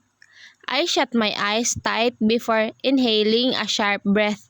Stop it, I told myself before letting out another heavy sigh. I should stop it and start making up my revenge for her. After all, everything I am doing now is to do damage control on what I have already caused her, in high hopes that she would see my sincerity and take me back again. That's what I pray at night, every fucking day. What did you say? I asked Andrea when I met with her again. How can he get away with this? Andrea sighed and leaned on the backrest of her chair. The prosecution dropped the case due to lack of evidence. I looked at the lawyer in front of me with fury in my eyes. Lack of evidence? For fucking pity's sake. I could help but burst out in anger. I slammed my palm on the table hard. Andrea just looked at me, unable to answer me. I think they know someone from the prosecution, she said. I pursed my lips in a thin line before clenching my fist tight. Who? I asked. I swear to God, I am going to see the end of Aris Fuller. Does he know someone from the prosecution? Let's see what they can do for them when I already pulled all the triggers in my side. I am not for certain, she replied like she doesn't want to tell me who. Who? I asked, now louder and with more conviction. Andrea pressed her lips together before letting out a deep breath. Fine, she uttered, dejected. We all think that it's the judge. I heard that Mr. Fuller and the judge are close friends from the casino. Casino? Huh? We'll see. I gritted my teeth before nodding. Okay, I said. I'll make the judge go down with Aris Fuller. I said, and that's what I did. As soon as I got out of the office of Attorney Growell, I called the private investigator I know and told him about my plan. Do you understand? I asked him, still furious at the whole fucking situation. Yes, sir, Clark replied. Any more instructions, sir? He asked me. I shook my head. Just make sure you do it before the week ends, I reminded him. I don't want any more delays. I want the judge to get kicked out of that position as soon as possible. Clark nodded in understanding. All noted, sir. Good, I uttered. You may now leave. Clark started walking out the door while I leaned on the headrest of my swivel chair while massaging the bridge of my nose. I want justice for Graciela and her parents, and I will make sure that I will get it. We will get it by hook or by crook. How's it going? Sage asked me when we met in a family gathering at Miller's parents' house. I seldom attend this because I don't like Mom hovering over me, blaming me in front of her siblings. So I stayed at the dark part of the terrace with a shot of scotch in my hand. I looked at my cousin who is holding the same glass as me. He leaned on the railings while looking out the neighborhood. I'm in the process of debarring one of the judges, I told him. Sage chuckled before taking a sip on his drink. Good luck with that, he told. I heard people in the legal field have this sort of a whole new level kind of loyalty. I know that, but do I care? Not in hell. Never in hell. All I want is to take that judge off service so I could jail Aris and his minions. It will take years, Sage said. You know how the justice system in here is. I don't care, as long as they all pay for everything they did, I replied with gritted teeth. Sage sighed while looking straight ahead with his hand playing with a glass of scotch. I've always known you were a slave for love, but I have never ever imagined you will be like this," he said. I chuckled weakly. "Don't you think we're alike?" I asked. "You and your love for heaven and my love for Gracila. I don't think that we're loving too fiercely." I heard him sigh before shaking his head. Like me, heaven left him. They had different reasons, but the ending is the same. We're doomed. We're left behind. Sometimes, I wonder how Gracila could turn her back from me so easily. I wonder if there are times in her life when she thinks of me too, of how I am, of all the moments we had together. Because it's been a year and I'm still stuck. I still couldn't sleep without imagining her beside me. Her lips, her body, everything. My whole being is haunted by her. I wonder if I have the same effect on her too. I wish I affect her the same way so she wouldn't forget about me, so she couldn't bear to be with someone else, so she could come back to me. Too fiercely, I asked, slightly shaking my head. That's an understatement, Sage. My cousin looked at me with narrowed eyes, but seems interested in what I meant with what I just said. I sighed and stared at my glass. I don't think I am ever capable of loving someone else now. Gracila has ruined it for me. I heard him sigh beside me too. "Same," he murmured before a soft chuckle. "How did we allow ourselves to get buried this deep?" I laughed and shook my head. He's right. We're very deep in our feelings and emotions. We're in deep trouble but never get worried about it up until now. "You think they'll come back?" Sage asked. I sighed and shrugged. "I hope." He nodded. "I pray," he replied. "You pray?" I asked in an amused tone. He shrugged. "Only for heaven," he replied. "I've never prayed so hard in my whole life, just for heaven." I sighed. "Me too. I only pray for Gracila to come back to me. I will wait my whole life for that to happen. I hope it's not too far from right now because I am already on the verge of breaking down, especially when I found out that the case of Aris Fuller was fully dropped. Elliot didn't do anything about it. When the prosecution dropped the case, that it didn't even bother opening the case. What the fuck is your problem?" He yelled at me when I suddenly barged into his office uninvited. I slammed my fist on his desk. "What the hell was that? Are you just going to let that criminal go?" Elliot raised his brow at me.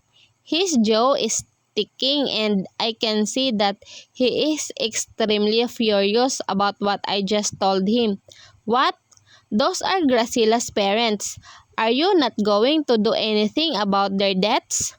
Elliot just sat there, staring at me with eyes full of fury.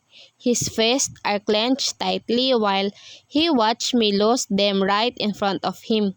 I want to see the end of the case but I can't do that if Elliot and Gracila will do nothing about it. And I can't believe they are not doing anything about it. Though they have a plan? Will they tell me about their plans if I tell them about mine? Well, she come back to me? Damn it. Elliot suddenly stood up and smirked at me. "Whatever our moves is, why are you so concerned?" he asked. "You betrayed my cousin and now you're asking why we're not doing anything about the case of her uncle?"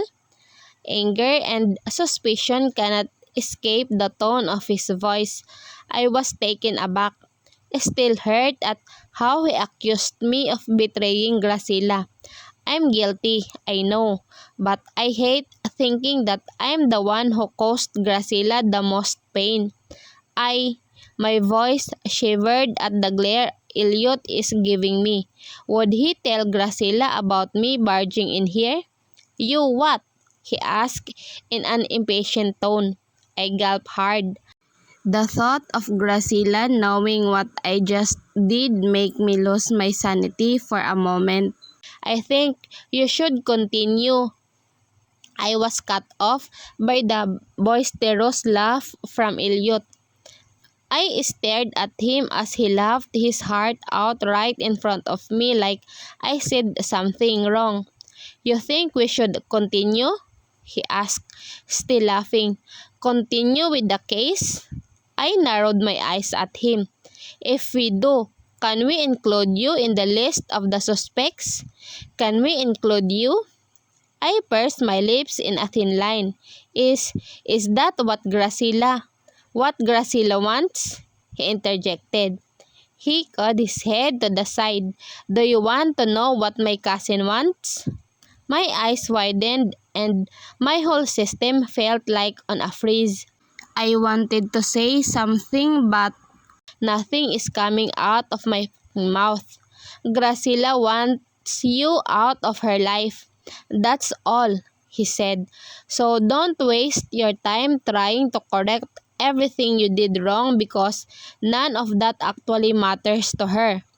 I gritted my teeth. His words hurt deep within my soul.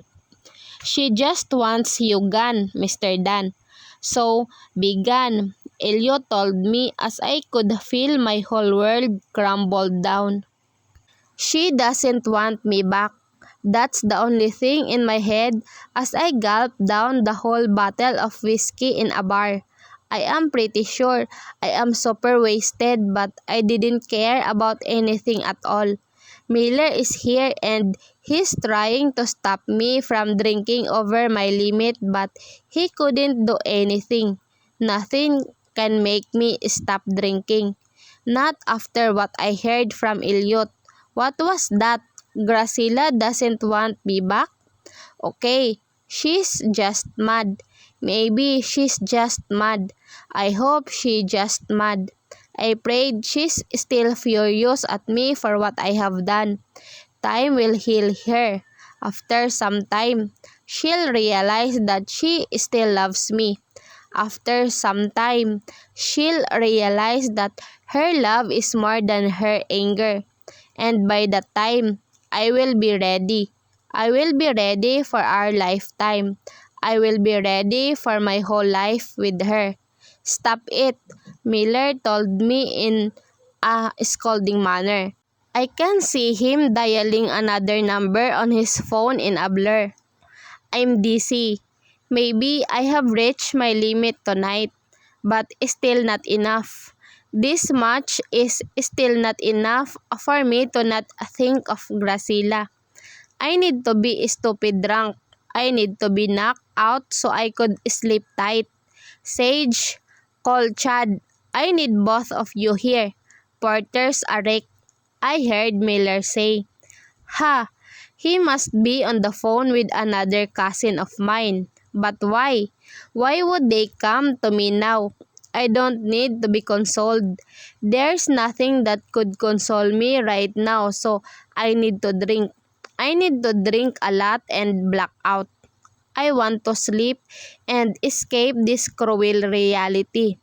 I want to turn my back from all of this. I need to stop hoping. All of the people around had told me that, but I know that I won't. I can't. That seems to be the only thing that I can't do. I can't even think of doing so. "Porter, stop it. You're drunk," Miller told me as he took the bottle of whiskey from me. I glared at him and took it back before drinking directly on the bottle. Damn it! I heard my cousin cuss before dragging me out of the bar. He slammed some cold cash on the counter as he forcefully dragged me to the exit. He kept muttering some curses while I yanked my hand away. "Sage and Chad are on their way. You need to be sober enough or else they will make fun of you." Miller told me, as if warning me that if I don't get it together now, I will be dead. I looked at him and laughed out loud. We're already in the parking lot. We're already near my car, but I guess none of them will let me drive in this state. If I drive and get into a serious accident, do you think she'll be back? I asked Miller in a small voice while I slowly sat on the gutter. I felt him shift from his position. What are you trying to say? He asked back in a warning tone. There's no way in hell you're going to drive in that condition, Porter. I slowly looked at him. My eyes are almost closing. I can barely see him, but I know that he's mad at me for bringing it up. What if she comes back to me? Do you want her to come back to you because she pities you? Because she feels bad and guilty that she's the reason why you crush yourself stupidly? Have some decency and respect her motherfucking decision. What you're thinking is just pure stupid and selfish. My lips parted when I heard what he just said, and for some reason, I feel so awful. I feel even more awful than I have felt before. Miller is right. If I do that, then all the burden will be on Graciela. Miller took a deep breath. Look, we're not stopping you from drinking and getting wasted, but if you're doing all this thinking she'd come back to you, then I think you need to get your together and start owning up to the mistakes that you did. Own up to my mistake? I have owned it all. Graciela went away because she thinks she couldn't face all of you. You're here cause of pain, and until she could accept that herself, she won't be back. I looked down, tears already blurring my vision. A lump is forming in my throat that it makes it harder for me to breathe. You need to give this to her, Porter. She's been hurt and she needs to heal on her own, Miller told me. I nodded. I know. I understand. She needs time, but I also needs assurance. I want her back to me. I don't think I can survive this life without her. I know what you're thinking, Miller said. You can't live without her, right? You can't make it if she doesn't come back to you. I looked up and narrowed my eyes at him. How? Miller rolled his eyes. Do you think I'm stupid like you? Of course, I know that. You've been muttering those words ever since you started drinking. He shook his head. You have to go and make a name for yourself. Provoke her so she'd come out. And when she's back in the US, do your things and make her yours. I stared at him, already sober from all the scolding he's given me. But I actually feel like he has a point. Actually, he has the best point I have ever heard in my whole life. I have never heard Miller tell me anything good just now. And so that's what I decided to do. In order to make her come out, I will provoke her. And that's how it happened. She knew about the engagement that I never heard of. She saw the articles on the internet about me and Artemis. I made it seem like I've moved on. I even set up my own airline. I thought having her around would make me happy. But I was wrong. Something else made me the happiest. When I knew that I had a son with her, I couldn't do anything but cry. My tears seemed to come from a bottomless pit. They never dried, even when I was already hugging Paul in my arms. The ecstasy is different. I feel like I have someone of my own kind now. When I knew she left because she didn't want me to know I have a son with her, I was in an excruciating type of pain. I felt invalidated for a reason. But the moment I held Paul in my arms, I felt like I am on top of the world and no one can ever rain on my parade. "Are you okay, Daddy?" Paul asked me when I visited the grave of Gracila's parents. His little hand is on mine while he stared at the pictures of his grandparents. I smiled at him and nodded. "I am fine," I replied, and then kneeled on one knee. I faced my son and gave him a huge smile. "Did your mother tell you that they are your grandparents?" I asked. "Gracila is at work. She's out to design the home of Lake Finch, the painter." I was against it at first, but when Gracila started to babble a litany of the things I shouldn't be worried about, I had no choice but to agree. Paul nodded. "We came here before," he said, "when you were in California." "Right. They went here when I had my convention in California. Because of some schedule issues, they couldn't come with me because Paul has to attend classes." Paul smiled. "Mom said we have to pray when we come here." I nodded at what he said. "I'll pray that Venice will like me," he continued. I looked at him, interested at who this Venice is. He's only 5 and he's already got a crush. If Gracila hears this, she's going to be stressed. She's always telling me that she doesn't want Paul to be like me. She's got this notion that I have a lot of girls when in reality, I don't. I don't really have anyone other than her.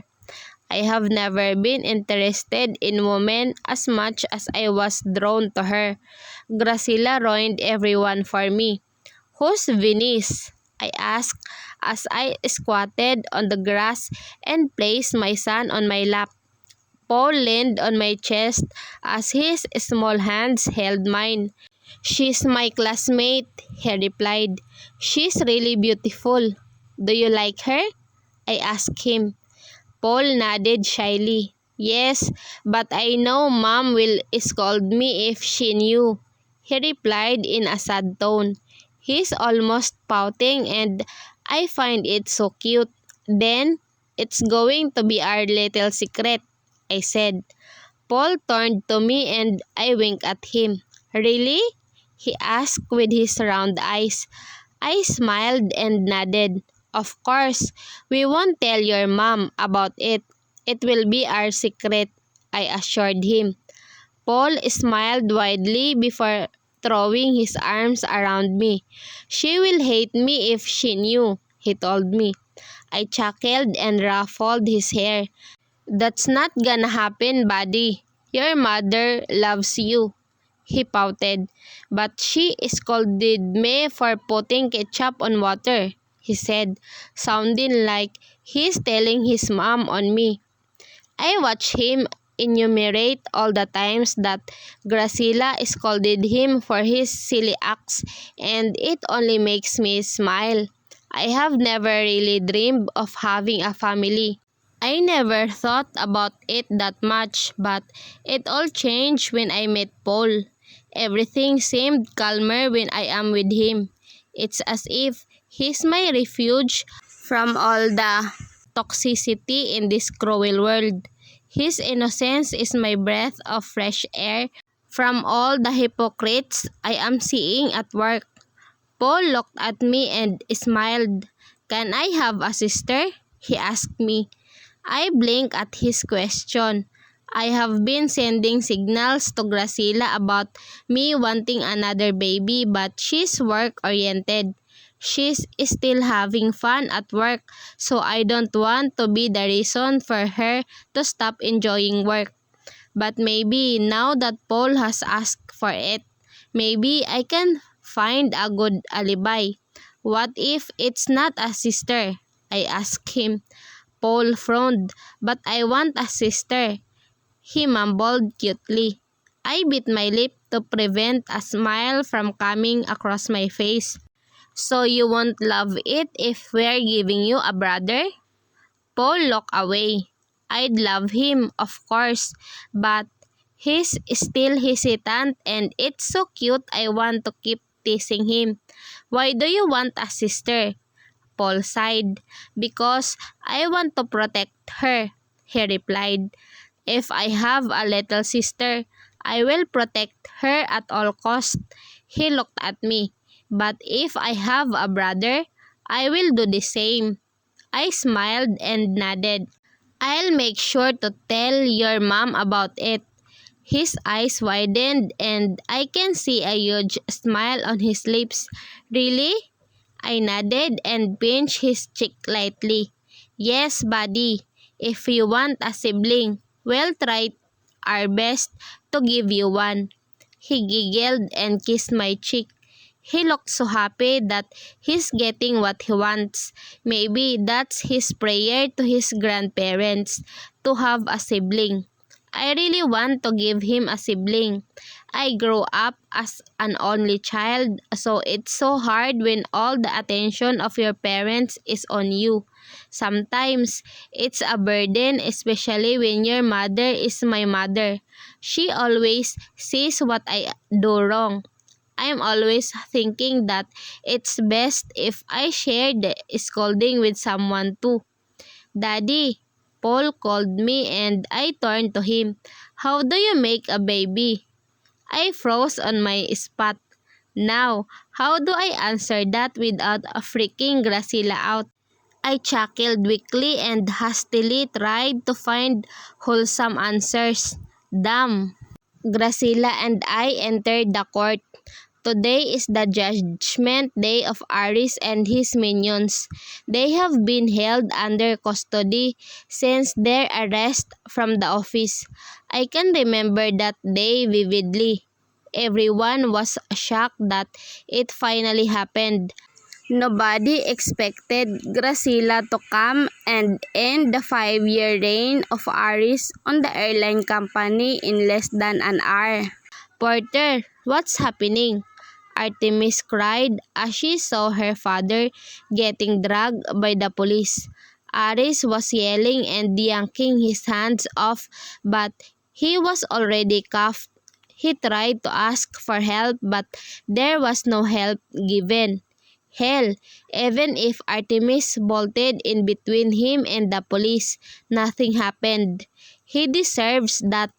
Graciela held my hand tight. She's scared, so I gave her a reassuring squeeze. I looked at her and saw her smiling weakly at me. It's okay. We're getting justice now, I told her and she nodded. Thank you, she whispered before I placed a kiss on her temple. That event was on the news that same day. Everyone was talking about how it was wrong of Aris to do that, which is obvious, and some are even asking why it was only given action now that it's already been 5 years. And now, exactly 8 months later, a verdict will be given. Artemis and her mother are sitting in the front while they are accompanied by their bodyguards. I can also see some of the loyal members of the board supporting Aris. I raised my brow at them before smirking. I'm going to make sure they won't get any shares from any company from this day onwards. Now that I am aware of who they are, they will face my wrath too. Graciela and I sat on the second row while the judge told us all to maintain order in the court. Elliot nodded at me. He's sitting beside Graciela. May we all request all the accused to stand up, please, the judge said, and Aris and the rest of his killing squad stood up. I clenched my jaw as I saw that motherfucker. He has the guts to look at me, huh? The judge opened the folder he is holding and started reading the verdict given to these fucking monsters. Graciela squeezed my hand. making me look at her. I can see tears brimming around her eyes as she listened to what the judge was reading. My insides shook the moment I saw her tears, and suddenly, I couldn't really pay attention to what the judge is saying. For a moment, I want to pull her out of her and take her to a place where no one can make her cry again. I hated seeing her in pain. I hated seeing her cry, especially when I know what the reason is. But even then, I know that she wants to know everything about this case. After all, it is about her parents. She's been seeking justice for this and had once failed, but right now, I will see to it that they all rot in prison like they all deserve. I hereby announce, with the power vested on me by the state, that the accused, Mr. Aris Fuller, Mr. Franco Perez, and Mr. Manuel Cortez, are all found guilty for the crime of murder on... I couldn't hear the rest because Graciela already started breaking down. Elliot was trying to console her, but I can see that he too is crying and is on the verge of breaking down too. I heard cries from Artemis and her mother, but I don't care about that at all. They all tolerated that pieces of shit, and this is what they get for what they did. If they had known the plan and had stopped, I would have had a little sympathy on them, but they didn't stop him for executing that heinous crime. So I don't think of them as a different kind from Aris. Finally, Graciela sobbed. I tried to wipe away her tears, but she's crying so hard that her tears won't stop. Elliot hugged Graciela as they both cried after justice was served. You bitch! Artemis launched on our way, so I had to stand up and protect Graciela from her. I held Artemis' shoulder while she's still glaring at Graciela. This is all your fault, she yelled in tears. I slightly pushed her, making her land on one of her bodyguard's chest. You don't get to say that to Graciela. She doesn't have a fault here. My voice thundered. Her mother stopped Artemis from talking back. Well, at least she knows what she's doing. Get her out of here, I heard her mother say to the bodyguards. The men in suits obliged and started to lead Artemis out of the court. This is not the end. This is not the end. She was screaming while she was being dragged out of the courtroom. I sighed and looked at Graciela and Elliot, who didn't seem to care about the feat Artemis threw. They were focused on crying and celebrating. Graciela looked at me and smiled through her tears. She stood up and hugged me tightly. Thank you. Thank you, Porter, she told me while she buried her face on my chest. I smiled and hugged her back. I'll do everything for you. I already told you that, I replied with a weak chuckle. She embraced me tighter and heard her mutter a muffled I love you. I love you more, I whispered back as I kissed her temple. I'm so happy for you. Graciela looked at me and smiled. I'm so happy I have you. I smiled as my chest swelled with her words. I remember the times that I got stupid drunk because of her. The times I lost my mind thinking of her. The times that I almost lost hope waiting for her. The times when I almost gave up loving her. It doesn't end now. This is only the beginning of my happily ever after with her. It's not over. Far from it. Graciela is watching some popular sapid drama on TV. We're in our bedroom after a whole day of working. Graciela is almost done with Lake Finch home, so she's a little less stressed right now compared to the past few days. Her eyes are on the screen while I climb on my side of the bed. When she saw me positioning myself, she snuggled and buried her face on my chest. I narrowed my eyes at her.